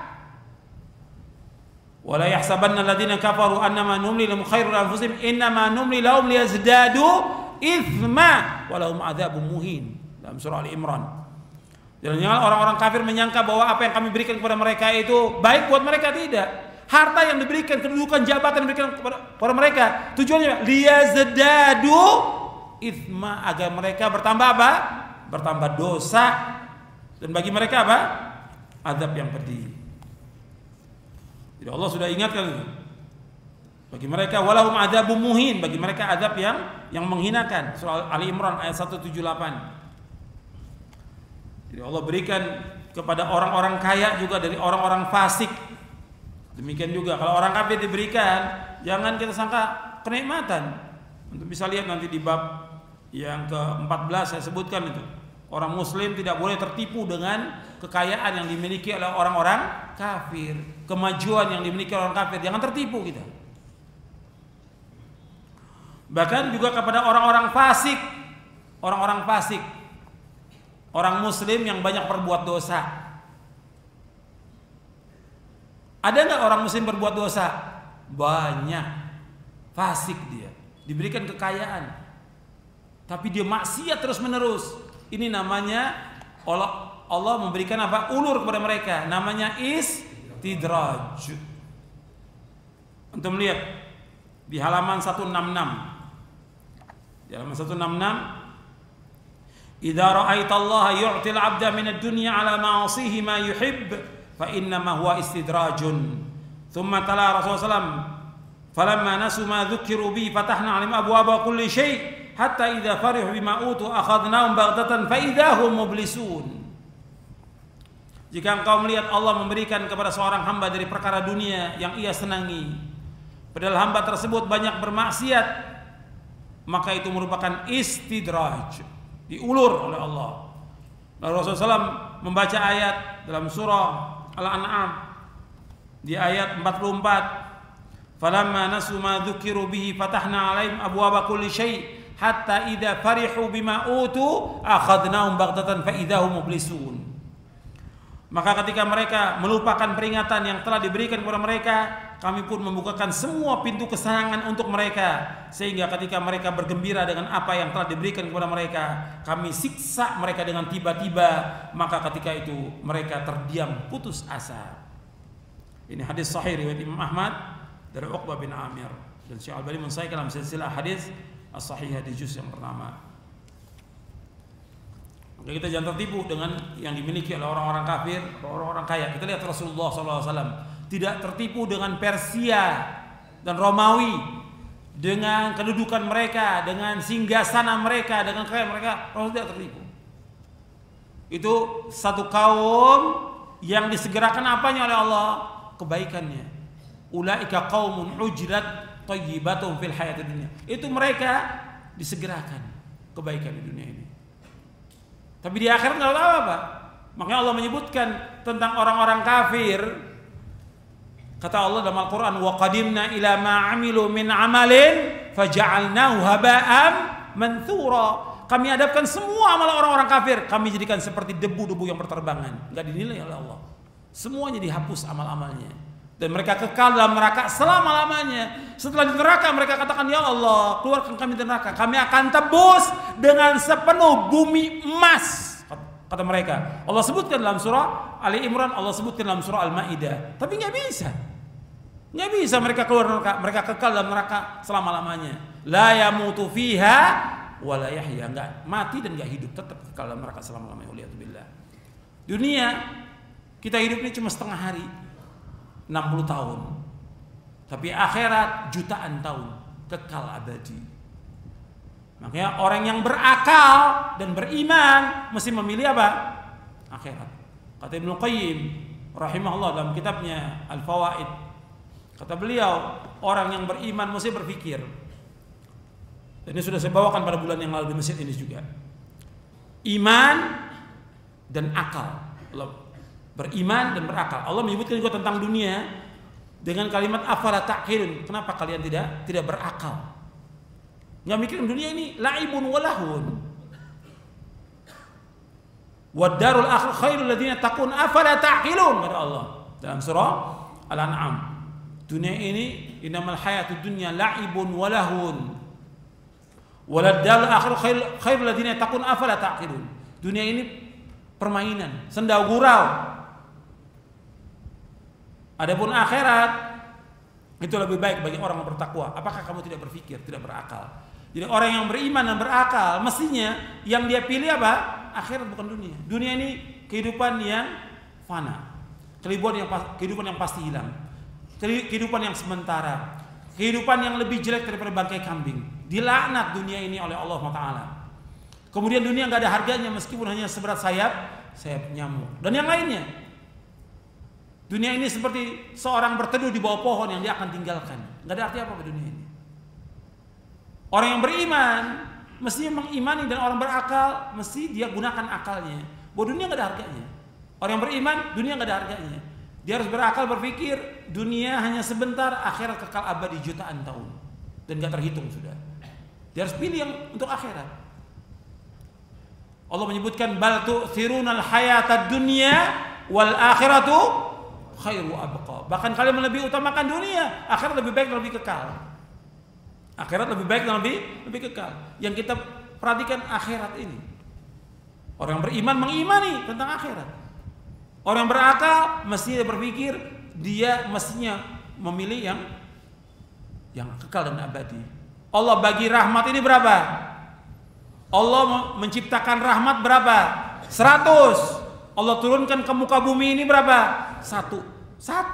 Yang dengan satu ini semua manusia mendapatkan kenikmatan, semua binatang mendapatkan kenikmatan, semua makhluk mendapatkan kenikmatan, semuanya. Hatta orang kafir, fasik, fajir mendapatkan satu rahmat ini, semuanya. Satu rahmat Allah turunkan ke muka bumi, semua makhluk ini mendapatkan kenikmatan satu rahmat. Tapi yang 99 Allah simpan di mana? Di sorga. Orang yang berakal dan beriman mesti pilih yang 99. Bukan yang satu. Kemudian saya ingatkan lagi di sini tentang kematian, karena orang mesti diingatkan tentang mati. Kematian itu sudah di hadapan dia, tapi dia kadang-kadang nggak berpikir bahwa dia pasti mati. Banyak lagi berbuat dosa. Allah berfirman dalam surah Al-Imran ayat 185, kullu nafsin dha'iqatul maut wa innama tuwaffawna ujurakum yaumal qiyamah. Faman zuhziha 'anil nari wa udkhilal jannata faqad faz wa mal hayatud dunya illa mata'ul ghurur. Allah berfirman dalam surah Ali Imran ayat 185, setiap jiwa itu pasti akan mati. Akan disempurnakan ganjaran kalian nanti pada hari kiamat. Barang siapa yang dijauhkan dari api neraka dimasukkan ke surga, maka dia adalah orang yang sukses dan tidaklah kehidupan dunia melainkan kehidupan yang menipu. Allah sebutkan di sini bahwa semua yang bernyawa pasti akan mati. Yang kedua, di sini akan disempurnakan ganjaran kita nanti pada hari kiamat. Yang ketiga, orang yang dijauhkan dari api neraka dimasukkan ke surga, maka adalah orang yang sukses. Jadi sukses itu bukan ukuran dunia, bukan dapat gelar, titel, kedudukan, jabatan, harta yang banyak, rumah yang besar, bukan. Yang dikatakan sukses yang hakiki dan abadi apabila dijauhkan dari api neraka, dimasukkan ke surga, baru dikatakan dia orang sukses. Kemudian yang keempat Allah sebutkan di sini, wa mal hayatud dunya illa mata'ul ghurur. dan tidaklah kehidupan dunia melainkan kehidupan yang menipu. Dan Nabi SAW menganjurkan kita untuk banyak mengingat mati. Banyak ingat mati. Bukan ingat kedudukan, bukan ingat jabatan. Suruh apa? Ingat mati. Bukan pengen jadi sibuk dengan apa? Sibuk dengan politik, sibuk dengan ini, sibuk dengan dunia. Bukan. Ingat mati, disuruh ingat mati. Akthiru dzikra hadhimil ladzat, ya'ni al-maut. Perbanyaklah kalian mengingat pemutus kelezatan itu kematian. Kenapa Nabi menyebutkan demikian? Hadis ini sahih di ghairi diriwayatkan oleh Imam Ahmad, Tirmizi, Ibnu Majah, Nasai dan yang lainnya. Manfaat kita ingat mati banyak, di antaranya kita akan selalu bertaubat kepada Allah karena kita banyak dosa. Mempersiapkan bekal. Yang kedua, mempersiapkan bekal amal soleh sebanyak-banyaknya. Antum lihat tuh fawaidnya di halaman 138, 139. Kemudian yang ketiga, kita berlomba-lomba dalam berbuat kebajikan. Kalau kita ingat mati, kita akan terus berlomba-lomba. Fastabiqul khairat, berlomba-lomba berbuat kebaikan. Kemudian yang keempat, tidak menunda amal soleh yang bisa dikerjakan sekarang atau hari ini. Yang kelima, kita akan gunakan waktu sebaik-baiknya untuk hal yang bermanfaat dan ibadah kepada Allah. Ini juga kalau anda perhatikan, banyak waktu kaum muslimin yang dibuang dengan sia-sia. Setiap hari dibuang dengan sia-sia. Enggak orang awamnya, enggak penuntut ilmunya, enggak para dai-nya, dibuang dengan sia-sia. Untuk ngobrol, untuk main, untuk jalan. Belum lagi ya media sosial yang ada itu, habis dia untuk waktunya. Maka anda perhatikan, waktu banyak yang terbuang dengan sia-sia. Dengan kita ini terus kejaran dengan maut. Sampai Syekh Albani rahimahullah selalu ketika diingatkan tentang dirinya, beliau mengatakan, aku ngerjakan amal soleh sekarang, nggak bisa ditunda. Karena apa? Ana usabiqul maut, saya kejar-kejaran dengan mati, kata beliau. Saya kejar-kejaran dengan mati. Jadi orang yakin, dia tahu bahwa dia pasti akan mati, pasti sudah mati. Makanya berlomba-lomba menggunakan waktu sebaik-baiknya untuk mengisi dengan amal-amal soleh. Kemudian yang keenam, tidak tamak kepada dunia. Karena orang yang tidak ingat mati tamak kepada dunia. Kita nggak boleh tamak pada dunia. Kemudian merasa cukup dan puas dengan karunia Allah. Yang kedelapan, bersyukur dan bersabar atas takdir Allah. Yang kesembilan, tidak berlomba-lomba dalam mengejar dunia. Yang kesepuluh, tidak terlalu bergembira dengan apa yang ada. Artinya Allah memberikan nikmat kepada kita, jangan terlalu bergembira, karena sebentar lagi juga akan hilang nikmat itu. Begitu juga kita tidak terlalu bersedih dengan apa yang luput. Kita tidak hasad, tidak dengki kepada orang lain. Kemudian kita selalu takut dan harap hanya kepada Allah. Dengan kita ingat mati, kita harus takut dan harap hanya kepada Allah.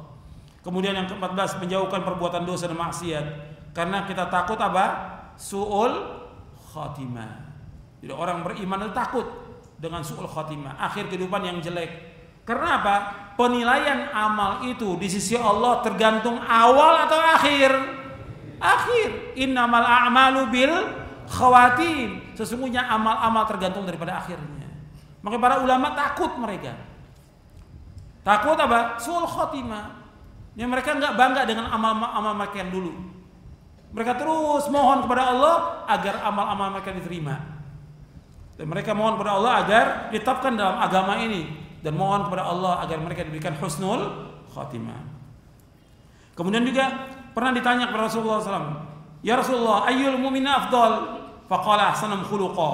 Qala fa ayyul mu'mina akhyas? Qala aktsaruhum lil mauti dzikra wa ahsanum lima ba'dahu isti'dadan ulaikal akyas. Ya Rasulullah, orang mukmin yang mana yang paling utama? Yang paling baik akhlaknya.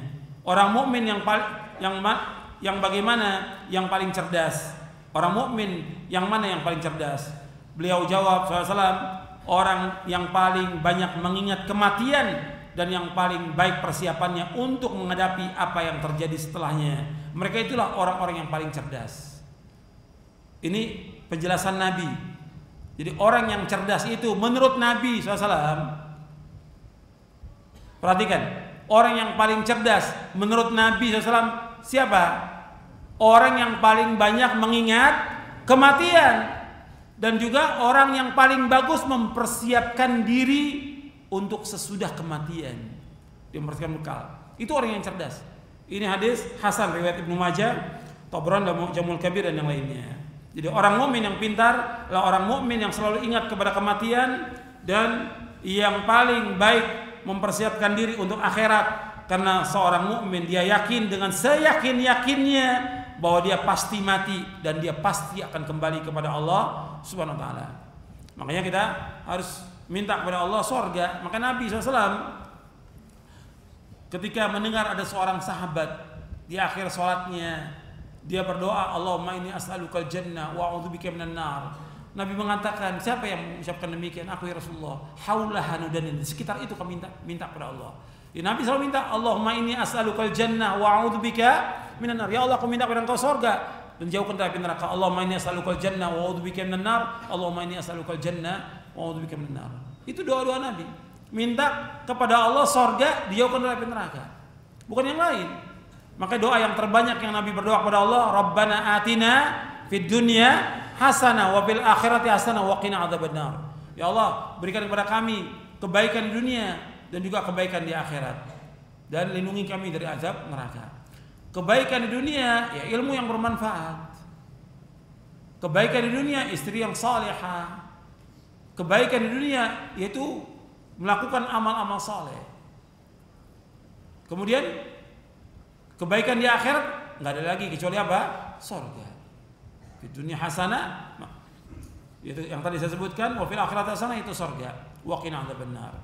Ya, Nabi selalu menyebutkan demikian. Makanya ikhwan fillah, azakumullah, disuruh kita untuk membuat persiapan untuk akhirat. Antum lihat Nabi ketika bersama sahabatnya ada satu jenazah. Nabi duduk di pinggiran kubur. Lagi menguburkan jenazah sahabat. Kemudian Nabi duduk di pinggiran kubur. Apa? Nabi nangis sampai basah. Tanahnya dekat Nabi itu basah. Apa kata Nabi SAW? Ya ikhwani limithli hadza fa'idu. Antum lihat di halaman 141. Antum lihat di buku dunia halaman 141. Kata Nabi, ya ikhwani limithli hadza fa'idu. Kata Nabi SAW, beliau duduk di pinggiran kubur, maka beliau menangis sampai membasahi tanah. Kemudian beliau bersabda, wahai saudara-saudaraku, untuk yang seperti inilah maka hendaknya kalian mempersiapkan diri. Hadis ini hasan, diriwayatkan oleh Imam Ibnu Majah dan lainnya. Jadi kita semuanya ini sedang menuju kepada Allah.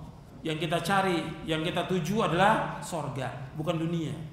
Makanya harus kita melakukan amal-amal soleh dengan niat ikhlas karena Allah. Yang kita cari surga, bukan dunia. Kita berlomba-lomba untuk mendapatkan apa? Akhirat, surga, bukan dunia. Para sahabat demikian. Semua sebutannya yang tadi saya sebutkan itu baru sedikit dari puluhan kisah para sahabat. Yang jelas-jelas mereka itu depan mata mereka adalah jannah, surga. Gitu. Yakin mereka itu bahwa tujuan hidup mereka untuk mendapatkan surga, bukan dunia. Kalau kita lihat sekarang ini, orang sibuk dengan dunia. Bukan berarti orang itu nggak boleh mencari nafkah, wajib dia mencari nafkah, wajib dia cari nafkah, wajib dia dagang, usaha, wajib. Cuma sekedarnya, jangan habis waktunya dia dari mulai pagi sampai malam untuk dunia. Dibagi waktunya, tinggal dia ngatur waktunya. Waktu pagi apa yang dia kerjakan, waktu siang apa yang dikerjakan, waktu sore apa yang dikerjakan, waktu malam apa yang dikerjakan. Ada waktunya, semua harus dikerjakan. Hak orang tuanya wajib dipenuhi. Yang pertama kali hak Allah yang wajib dipenuhi. Kemudian hak orang tuanya, kemudian hak istrinya, hak anaknya, hak tetangganya. Dia harus penuhi semuanya. Tinggal dia pandai-pandai untuk bisa mengatur waktu. Kalau kita lihat sekarang ini habis semuanya. Agama dikorbankan untuk dunia. Semua dikorbankan. Sibuknya orang, kalau kita lihat sekarang ini sibuknya untuk apa? Dunia. Nggak ada orang mengatakan saya lagi sibuk belajar, saya lagi sibuk ngapalin hadis. Nggak ada. Orang ulama sibuk baca kitab, dari satu kitab baca kitab lagi. Bukan mereka nggak cari nafkah, cuma sekedarnya cari nafkah sekedarnya. Tapi kalau kita lihat sekarang ini habis tuh waktu untuk dunia. Sampai sholat subuh ditinggalkan, sampai puasa ditinggalkan, baca Quran dia nggak baca, orang tuanya juga dia nggak berbuat baik pada orang tuanya karena dunia. Kejar. Padahal hasilnya gimana dia? Apa jadi orang kaya? Enggak, tetap aja segitu hasilnya. Nggak ada yang lebih. Antum baca ini hadisnya, biar antum paham ini. Ini yang terakhir kita, ya. Sebelum tanya jawab, satu hadis lagi kita baca supaya antum paham. Antum baca hadisnya di halaman 76. Karena manusia ini sibuk sudah dengan kerja, dengan dagang, dengan usaha, dengan kuliah, dengan tugas-tugas segala macam sudah. Kayak mau jadi apa dia? Nggak tahu jadi apa. Sibuk. Bahkan udah benar orang-orang belajar di pondok, ngaji, nuntut ilmu syar'i, disuruh masuk politik. La haula wala quwwata illa billah. Ini kebodohan. Mesti kalau orang bodoh jangan nganjurin orang. Kalau orang bodoh belajar dulu dia. Kok nganjurin orang ke politik? Politik itu akan menyesal. Sebelum saya bacakan hadis, saya bacakan hadis yang lain. Nabi bersabda dalam hadis yang diriwayatkan oleh Imam Ahmad, Abu Dawud, Tirmidzi dan yang lain. Man ju'ila hakiman bainan nas faqad dzubiha bighairi sikkin, kata Nabi. Man ju'ila qadiyan bainan nas, barang siapa dijadikan qadi, hakim di antara manusia, maka dia disembelih tanpa apa? Tanpa pisau. Artinya hukumannya berat buat orang itu. Waktu zaman dulu orang itu berhukum dengan hukum Allah atau tidak? Berhukum dengan hukum Islam. Di zaman itu, zaman sahabat, tabi'in, kemudian zaman pemerintahan Amawiyah, Abbasiyah, hukum Islam. Kalau sekarang kan bukan hukum Islam dilaksanakan. Itu disembelih apa? Tanpa pisau. Ini hadis sahih dari sahabat Abu Hurairah radhiyallahu anhu. Kemudian juga Nabi bersabda dalam riwayat Bukhari, dari sahabat Abu Hurairah juga Nabi bersabda, "Innakum satahrisuna al-imarah wa satakunu nadamatan yaumal qiyamah fa ni'mal murdi'atu wa bi'sal fatimatu." Kata Nabi, kalian akan terus mengharapkan kekuasaan, jabatan, kedudukan kalian terus, kata Nabi. Dan nanti akan menyesal kalian dan pada hari kiamat, menyesal kalian nanti dengan jabatan kedudukan itu. Fa ni'mal murdi'ah, sebaik-baik bayi yang menyusu. Wa bi'sal fatimah, dan sejelek-jelek bayi yang disapi. Al-Hafidz menjelaskan, ini hadis sahih Bukhari. Artinya ketika orang dapat kedudukan, jabatan, nikmat dia, dapat uang, dapat kehormatan, dapat segala macam. Coba ketika dia sudah disingkirkan atau dia meninggal dunia, disapih dia, gimana? Susah dia, disiksa terus dengan sebab perbuatannya. Kata Nabi, ni'mal murdi'ah wa bi'sal fatimah. Ini riwayat Bukhari. Yang kita baca di sini. Halaman 76, Nabi bersabda SAW, "Man kanatid dunya hammahu, farraqallahu alaihi amrahu, wa ja'ala faqrahu baina 'ainayhi, wa lam ya'ti minad dunya illa ma kutiba lah. Wa man kanatil akhirat niyatahu, jama'allahu lahu amrahu, wa ja'ala ghinahu fi qalbihi, wa atathu dunya wa hiya raghimah." Barang siapa tujuan hidupnya adalah dunia, maka Allah akan mencerai-beraikan urusannya, menjadikan kefakiran di kedua pelupuk matanya, dan ia mendapat dunia menurut apa yang telah ditetapkan baginya. Dan barang siapa yang niat tujuan hidupnya adalah negeri akhirat, Allah akan mengumpulkan urusannya, menjadikan kekayaan di hatinya, dan dunia akan mendatanginya dalam keadaan hina. Hadis ini sahih riwayat Imam Ahmad, Ibnu Majah, Ibnu Hibban, Baihaqi dari sahabat Zaid bin Thabit radhiyallahu anhu. Jadi Nabi menyebutkan barang siapa yang tujuan hidupnya dunia, semua urusannya berantakan, dicerai-beraikan urusannya, dijadikan kefakiran depan pelupuk matanya, dan dunia nggak akan datang melainkan apa yang Allah sudah takdirkan. Ya segitu aja, dari dulu dia ngejar dunia dari pagi sampai sore, sampai malam, sampai lembur, ya itu juga yang dia dapat, nggak lebih daripada itu. Tetap dia fakir. Tapi beda yang orang urusannya akhirat, Allah kumpulkan urusannya, dimudahkan semua urusannya oleh Allah. Kemudian Allah berikan kecukupan di hatinya, dan dunia datang pada dia dalam keadaan hina. Dan ini terbukti pada para ulama terdahulu yang mereka nggak mau jabatan, nggak mau kedudukan, nggak mau apa. Mereka tetap cari nafkah sekedarnya, yang dia tuju akhirat. Dunia datang pada dia dalam keadaan hina. Karena rezeki ini sesuatu yang sudah pasti diberikan oleh Allah Subhanahu wa taala. Kita mencari sekedarnya buat kehidupan kita di dunia dan buat keluarga kita. Tapi yang pokok yaitu apa? Akhirat. Makanya kita wajib menjaga diri kita dan keluarga kita dari api neraka. Itu yang wajib itu. Yang ada sekarang ini kita penuhi semua kebutuhannya. makannya, sekolahnya, bayarannya, SPP-nya, bajunya. Coba akhir Ramadan, yang sibuk apa? Beli apa? Pakaian, persiapan buat mudik, buat segala macam sudah. Nggak berpikir untuk akhirat. Tujuan hidup seorang mukmin akhirat. Itu yang dicari, bagaimana mendidik istri, anaknya di atas ibadah dan taat kepada Allah. Ya ayyuhalladzina amanu qu anfusakum wa ahlikum nara wa quduhan nas wal hijara 'alaiha malaikatun ghiradun syidad la ya'sunallaha ma amarahum wa yaf'aluna ma yu'marun. Dalam surah At-Tahrim ayat 6. Wahai orang beriman, jaga diri kamu dan keluarga kamu dari api neraka. Yang bakarannya adalah manusia dan jin. Di atasnya ada malaikat-malaikat yang kejam dan bengis, yang tidak berbuat maksiat kepada Allah dan mengerjakan apa yang Allah perintahkan. Disuruh jaga keluarga kita dari api neraka dengan apa? Dengan menyuruh mereka taat kepada Allah, menyuruh mereka kewajiban-kewajiban kepada Allah dan kepada kedua orang tuanya. Laksanakan ketaatan, jauhkan maksiat, disuruh bertakwa kepada Allah. Itu kewajiban kita. Kita wajib jaga diri kita, istri kita, dan anak kita dari api neraka. Ya, saya pikir cukup sampai sini. Masih ada waktu untuk tanya jawab. Mudah-mudahan yang sedikit bermanfaat bagi kita semua, bahwa tujuan hidup kita adalah akhirat, tujuan hidup kita adalah sorga. Supaya jelas dalam hati kita dan keyakinan kita, tujuan hidup kita adalah sorga, dan kita pasti mati dan kita pasti akan kembali kepada Allah Subhanahu wa ta'ala. Ya, saya lanjutkan. Ada beberapa pertanyaan yang masuk, yang bisa saya jawab, yang tidak, wallahu a'lam bishawab. Di zaman sekarang ini bagaimana cara kita untuk berjihad untuk dapat meraih surga? Ya, jihad termasuk amal soleh yang akan mengantarkan manusia ke surga. Dan jihad itu hukumnya fardu kifayah. Dan jihad harus bersama ulil amri. Gak bisa pribadi-pribadi. Dan gak bisa juga seorang dai atau ustadz mengumumkan jihad perang, gak boleh. Karena hak ini hak siapa? Hak ulil amri. Dan ini bukan masalah kecil, masalah besar, berkaitan dengan masalah darah, berkaitan juga dengan masalah keluarga, berkaitan dengan masalah keturunan. Gak gampang.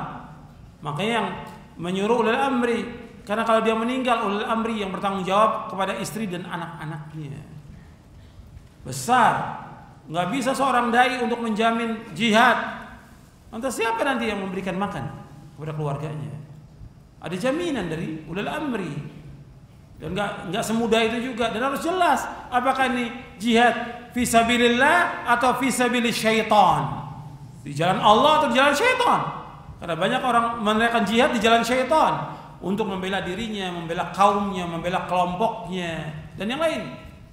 Atau kadang-kadang juga memerangi sesama kaum muslimin. Enggak boleh. Ini qital fil fitnah, enggak boleh. Jihad perang melawan orang-orang kafir di medan perang. Nah, sekarang kalau itu belum ada, belum diumumkan, apa yang bisa kita lakukan? Antum nuntut ilmu termasuk jihad. Nuntut ilmu, belajar agama, Al-Quran dan Sunnah, pahami salaf, belajar, sungguh-sungguh belajar, memahami agama ini, baca kitab-kitab para ulama. Banyak orang yang tahu tentang salaf ini cuma kulitnya aja, kulitnya. Tahu tentang sunnah cuma berapa sunnah aja. Ya, sholat berjamaah, berjenggot, nggak isbal, udah itu tahu. Yang lain nggak tahu. Belajar. Gitu. Yang penting yang dituntut kita ini belajar ibadah kepada Allah dengan benar. Adapun masalah dakwah, kewajiban para dai, orang-orang yang berilmu kewajibannya. Dan dakwah juga termasuk jihad. Melakukan amal saleh juga termasuk jihad. Itu dibahas oleh para ulama tentang masalah ini. Bahkan nuntut ilmu saja untuk tafaqquh fiddin disamakan oleh Allah dengan apa? Dengan jihad. Dalam surah At-Taubah, "Wa ma kana al-mu'minuna liyanfiru kaffa falawla nafara min kulli firqatin minhum ta'ifatun liyatafaqahu fiddin wa liyunziru qaumahum idza raja'u ilaihim la'allahum yahdharun." Enggak pantas orang-orang mukmin, enggak patut orang mukmin pergi perang semuanya. Mesti ada satu kelompok yang betul-betul mendalami agama. Disamakan di sini antara orang mendalami agama dengan jihad. Dalam surat At-Taubah itu. Makanya kita harus tafaqquh fiddin, termasuk jihad. Mengamalkan agama termasuk jihad. Dan terkadang kita ketika melaksanakan sesuatu ingin juga mengharapkan keberkahan di dunia ini. Ya, seperti ada harta, anak, dan yang lainnya. Ini sudah kita lihat bagaimana Nabi dan para sahabatnya Nabi SAW dan para sahabatnya radhiyallahu anhum ajma'in, mereka berkah hidupnya, berkah rumah tangga mereka, harta mereka berkah, sedikit barokah. Yang dikatakan barokah itu kan kasratul khairi wa thubutuhu. Yang dikatakan barokah itu kasratul khairi wa thubutuhu, banyaknya kebaikan dan tetap kebaikan itu. Sedikit mereka ada harta tapi barokah, cukup buat dianya, buat dirinya, cukup buat istrinya, cukup buat anaknya, cukup. Antum lihat para sahabat, cukup. Makanya Nabi menyebutkan tentang orang yang cukup dengan rezeki Allah dan qanaah adalah orang yang sukses.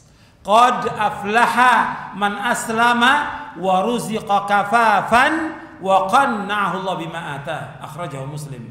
Kata Nabi SAW, sungguh berbahagia, sungguh sukses orang Islam yang diberikan rezeki cukup dan dia qanaah, puas dengan apa yang ada. Makanya kita harus merasa puas dan itu barokah. Sebenarnya kalau kita lihat, keberkahan itu ada pada iman kita dan takwa kita kepada Allah. Keberkahan itu ada pada iman kita dan takwa kita kepada Allah. Kalau keluarga kita beriman dan bertakwa kepada Allah, diberikan keberkahan itu. Harta yang sedikit barokah, makanan yang sedikit barokah, semua barokah. Bahwa Allah menyebutkan demikian dalam surah Al-A'raf, walau anna ahlal qura amanu wattaqau la fatahna alaihim barakatim minas sama'i wal ardh, dan yang lainnya. Jadi bukan banyaknya harta itu barokah, sedikit harta juga barokah. Sekarang Anda melihat banyak orang-orang yang kerja kaya tapi hartanya nggak berkah. Anda lihat, ini nyata, kaya dia, punya mobil, mobilnya apa? Utang, motor utang, rumah utang, padahal gajinya gede, tetap aja nggak ada keberkahan. Hidupnya apa? Dililit, dicekek oleh apa? Utang. Kata Nabi, la tukhifu ala anfusikum ba'da amniha. Jangan kalian menakutkan diri kalian sesudah kalian aman. Apa ya Rasulullah? Ad-dain, utang. Itu kalian menakutkan diri kalian sudah aman. Cukup orang dapat duit sehari cuma 10.000 untuk istrinya, anaknya, cukup. Kecuali kalau sangat butuh dia untuk makan, nggak ada. Daripada dia minta, lebih baik dia apa? Utang. Dari minta haram hukumnya, lebih baik dia utang. Tapi sekarang udah ada. Sekarang ada utang. Kita kalau nggak mampu jangan utang. Kalau nggak mampu udah apa yang ada kita lakukan. Ini kan kita kadang-kadang memaksakan diri. Sehingga apa? Tidak ada keberkahan dalam rumah tangga itu. Yang dengan utang itu banyak keributan dengan istri. Banyak nggak benar juga anak itu dengan utang. Karena ada utang yang dia bayar, ada utang juga yang dia tidak bayar. Ini nyata.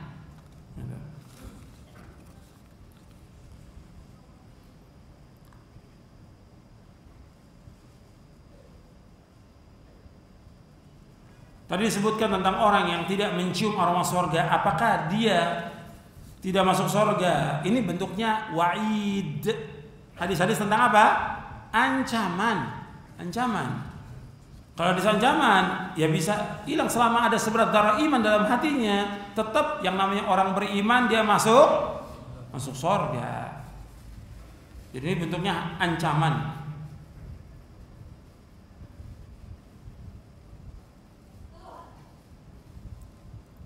Apakah surga dan neraka itu telah Allah ciptakan dan apa penghuninya atau tidak? Ini sudah kita bahas ya pada bulan yang lalu ketika kita membahas tentang Syarhus Sunnah dari Imam Al-Barbahari, bahwa surga Allah sudah ciptakan, neraka Allah sudah ciptakan, cuma penghuninya belum. Karena yang pertama kali masuk ke surga siapa?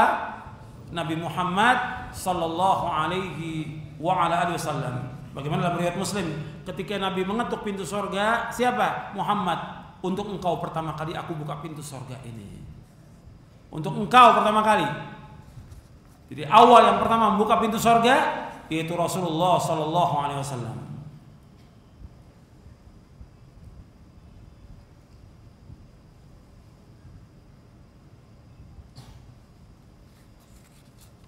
Tadi disebutkan orang dia mencari ilmu untuk mendapatkan sedikit dari dunia, ya tentang harta atau kedudukan atau jabatan atau yang lainnya. Yang kita cari dengan ilmu ini adalah kita ingin mendapatkan surga. Karena hadisnya tadi saya bawakan, wa man salaka tariqan yaltamisu fihi ilman sahhalallahu lahu bihi tariqan ila jannah. Barang siapa yang berjalan untuk menuntut ilmu, Allah akan mudahkan jalannya ke surga. Kita nuntut ilmu, kita cari ilmu untuk masuk surga, bukan untuk mendapatkan harta, bukan, atau kedudukan atau jabatan.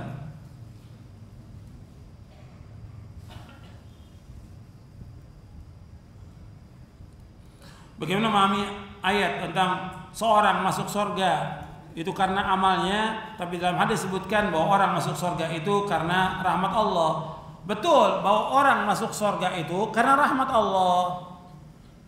Kalau disebutkan dalam ayat Al-Quran orang masuk surga dengan sebab amalnya, artinya dengan sebab amal. Tapi untuk masuknya ke dalam surga itu dengan rahmat Allah.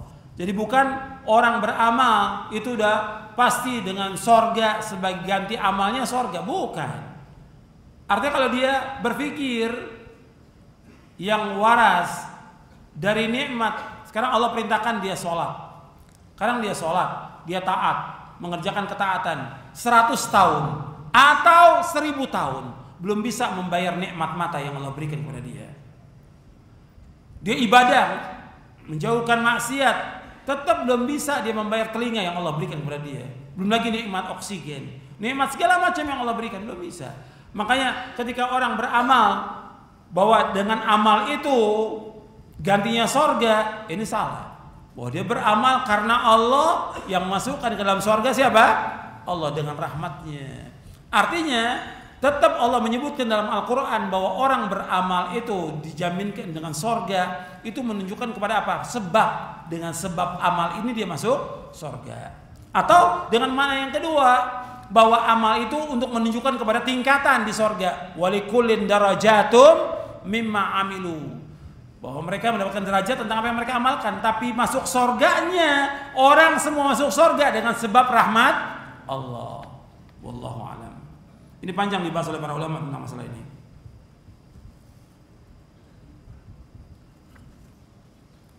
Bagaimana kalau seorang itu dia berniat dakwah melalui jabatan atau partainya? Nggak akan bisa.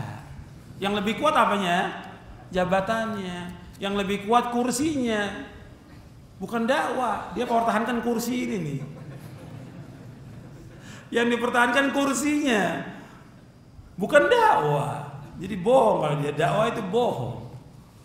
Bukan dakwah, karena orang ingin mempertahankan jabatannya. Kan tadi saya bawakan hadisnya bahwa manusia itu sangat tamak kepada apa? Kedudukan, jabatan, segala macam. Dan mereka akan menjadi apa? Penyesalan di hari kiamat nanti. Akan menyesal di hari kiamat. Jadi yang kita cari itu, dan orang kalau berdakwah dengan jabatan atau dengan kedudukannya, mesti dia akan mempunyai cara dia, hukumnya dia, bukan hukum Allah, bukan hukum Rasul. Caranya dia. Dan juga mengajak orang kepada caranya dia. Makanya antum bisa lihat ya, kalau pejabat ngajaknya orang kemana? Kepada jabatan. Mestinya kan diajak orang, dia sudah nggak mampu untuk belajar seperti talabatul ilm, dia nggak mampu, dia sibuk. Nah mesti dianjurkan orang antum belajar sungguh-sungguh, biar antum jadi dai, bermanfaat buat umat, mesti kan gitu. Bukan diajarkan antum masuk politik. Kok diajarkan masuk politik? Lantas ilmunya yang dulu yang dia belajar gimana? Nggak bermanfaat. Kalau masuk politik, dia bisa merubah atau dia dirubah? Dirubah, rusak dia. Nama juga nganjurin orang untuk menjadi orang supaya apa? Supaya rusak. Gitu. Ini orang udah bagus belajar, menuntut ilmu, belajar agama. Dikasih semangat dong orang untuk belajar agama. Terus antum belajar sampai antum bisa menguasai Al-Quran, menguasai sunnah, pahami salaf. Dikasih semangat orang itu. Bukan disuruh tinggalkan menuntut ilmunya, suruh masuk politik. Kalau masuk politik dikorbankan semuanya. Semua dikorbankan dia. Semuanya. Hartanya dikorbankan, dirinya dikorbankan, keluarganya dikorbankan, orang tuanya dikorbankan, semua dikorbankan untuk dapat kedudukan dan jabatan. Betul atau tidak? Betul, terbukti, semua dikorbankan. Sampai orang berani mengeluarkan uang miliaran. Coba kalau dibangun masjid, uang miliaran, manfaat sampai hari kiamat. Tapi dikorbankan dengan miliaran itu supaya apa? Dapat apa? Dapat kedudukan, dapat kursi, dapat jabatan. Ini makanya, ini tentang jabatan ini lebih jelek daripada 2 serigala yang dilepas di kerumunan kambing, kata Nabi. Orang kalau sudah cinta kepada dunia, kedudukan jabatan. Makanya Syekhul Islam menyebutkan bahwa jabatan kedudukan aslu kulli zulm, pokok semua kezaliman dan kerusakan dengan sebab jabatan ini. Makanya Nabi bersabda SAW dalam hadis riwayat Tirmidzi, Ahmad dan yang lain, madhi bani ja'i'ani ursila fi ghanamin biafsadala min hirsil mar'i ala syarafi wal mali lidinihi. Kata Nabi, dua serigala yang dilepas di kerumun kambing itu tidaklah lebih tamak, tidak lebih rakus daripada keserakahan manusia kepada harta, kedudukan, jabatan yang merusak agamanya. Pasti merusak agamanya. Antum bisa lihat ya, orang-orang kalau sudah punya kedudukan, jabatan, agamanya udah nggak ada lagi, rusak. Antum perhatikan itu. Jadi kita jangan berdalih, atau kan juga kadang-kadang ada manfaatnya orang jabatan. Tapi yang dia duduk itu kedudukan kezaliman. Seandainya dia sebagai hakim, sebagai qadhi, kata Nabi apa? Dia disembelih tanpa apa? Tanpa pisau. Makanya ini nggak bisa orang beralasan dengan kedudukan jabatan. Para ulama terdahulu itu nggak mau jabatan. Kalau antum baca biografi para ulama, antum baca aja biografinya Abu Hanifah, ditawarkan jabatan nggak mau, jadi qadhi nggak mau. Imam Sufyan Ats-Tsauri, antum bisa baca biografinya, nggak mau, ditawarkan jabatan. Banyak lagi yang lainnya, sampai mereka lari meninggalkan kotanya, takut dengan jabatan, nggak mau mereka. Saya ingin menjaga agama saya, karena tujuan hidup saya adalah sorga, bukan dunia. Kalau udah jabatan, kedudukan, khawatir dia berbuat kezaliman dan yang lainnya yang akan menghalangi dia untuk masuk ke dalam sorga.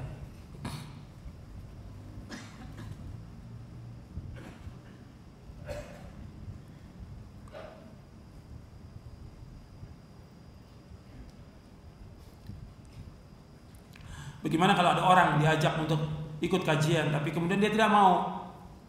Dia mengatakan bahwa banyak yang ikut kajian kurang sosialnya, kemudian keras pemahamannya.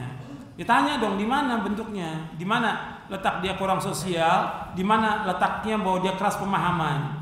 Ditanya, jangan kata orang, kan dia harus dibuktikan. Jangan kata orang. Apa nggak terbalik gitu? Justru yang nggak ngaji yang keras gitu. Justru orang yang ngaji itu tambah lembut hatinya, tambah dekat dengan Allah, tambah takut dia kepada Allah. Mestinya kan seperti itu. Tapi kalau kita lihat justru yang ngaji tambah keras hatinya dia. Diajak nggak mau. Yang keras itu kita apa dia? Dipanggil azan 5 waktu mau nggak dia ke masjid? Nggak ke masjid juga. Yang keras dia apa kita? Jadi itu harus ditanya itu. Banyak orang-orang kadang-kadang menuduh dengan tuduhan yang nggak benar. Sebenarnya melaksanakan sunnah itu merupakan kewajiban yang harus dilaksanakan. Dan Nabi yang memberikan contoh untuk bisa melaksanakan sunnah. Jadi ketika orang mengatakan itu keras, pada hakikatnya dia menuduh siapa? Rasulullah SAW. Ketika orang berjenggot dikatakan keras oleh dia nuduh Rasulullah SAW. Karena yang menyuruh untuk memelihara jenggot siapa? Rasulullah SAW. Yang menyuruh arkhuliha a'fuliya, panjangkan jenggot kamu, biarkan jenggot, siapa? Yang pertama kali menyuruh Rasulullah SAW. Dan Nabi mencontohkan demikian. Ketika kita mengajak orang untuk mentauhidkan Allah, menjauhkan syirik, ini dakwanya siapa? Dakwanya para nabi, para rasul, bukan keras. Justru itu dakwah yang benar, mengajak orang untuk mentauhidkan Allah, menjauhkan segala macam perbuatan syirik. Karena semua nabi, semua rasul dakwanya demikian.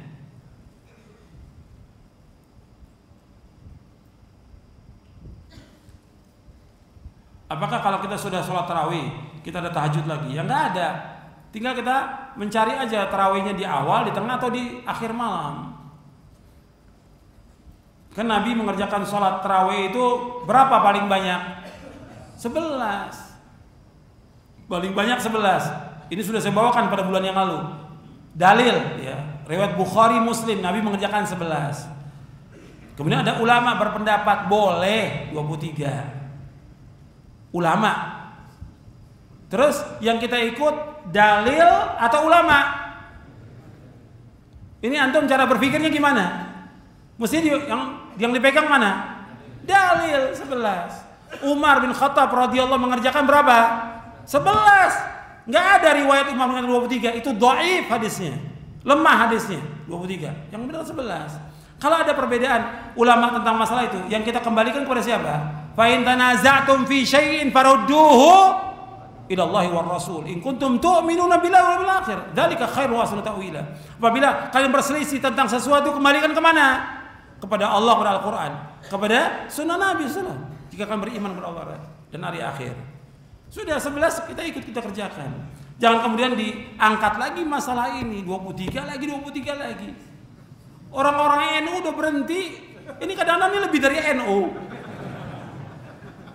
Udah berhenti nggak mau bahas soal 23. Kok ini diangkat lagi 23? Suruh dia kerjakan, coba. Bisa nggak dia kerjakan bersama kaum muslimin? Ada nggak mau ikut dia 23 itu? Dia kerjakan 11 juga. Jadi kenapa kita nggak hidupkan yang dari sunnah Nabi? Sholatul laili matsna, sholat malam 22. Nabi la yazidu ala 11 raka'atan. Nabi nggak lebih daripada 11 rakaat.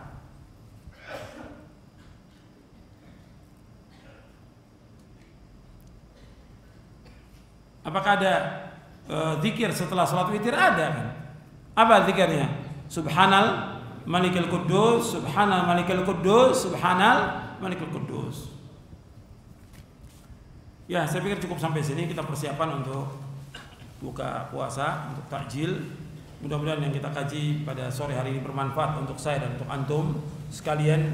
Mudah-mudahan kita diberikan hidayah taufik oleh Allah untuk tetap di atas Islam dan sunnah. Dan mudah-mudahan Allah mengampuni dosa-dosa kita. Mudah-mudahan Allah memberikan keberkahan kepada kita, rahmatnya.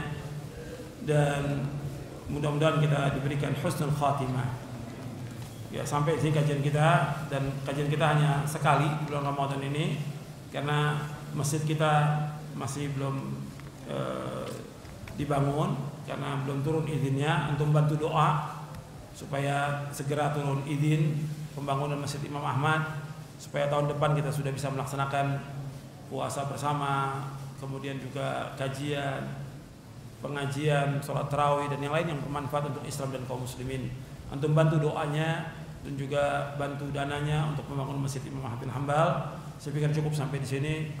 Kurang lebihnya saya mohon maaf. Wassalamualaikum warahmatullahi wabarakatuh. Subhanakallahumma bihamdik, asyhadu an la ilaha illa anta astaghfiruka wa atubu ilaik. Assalamualaikum warahmatullahi wabarakatuh.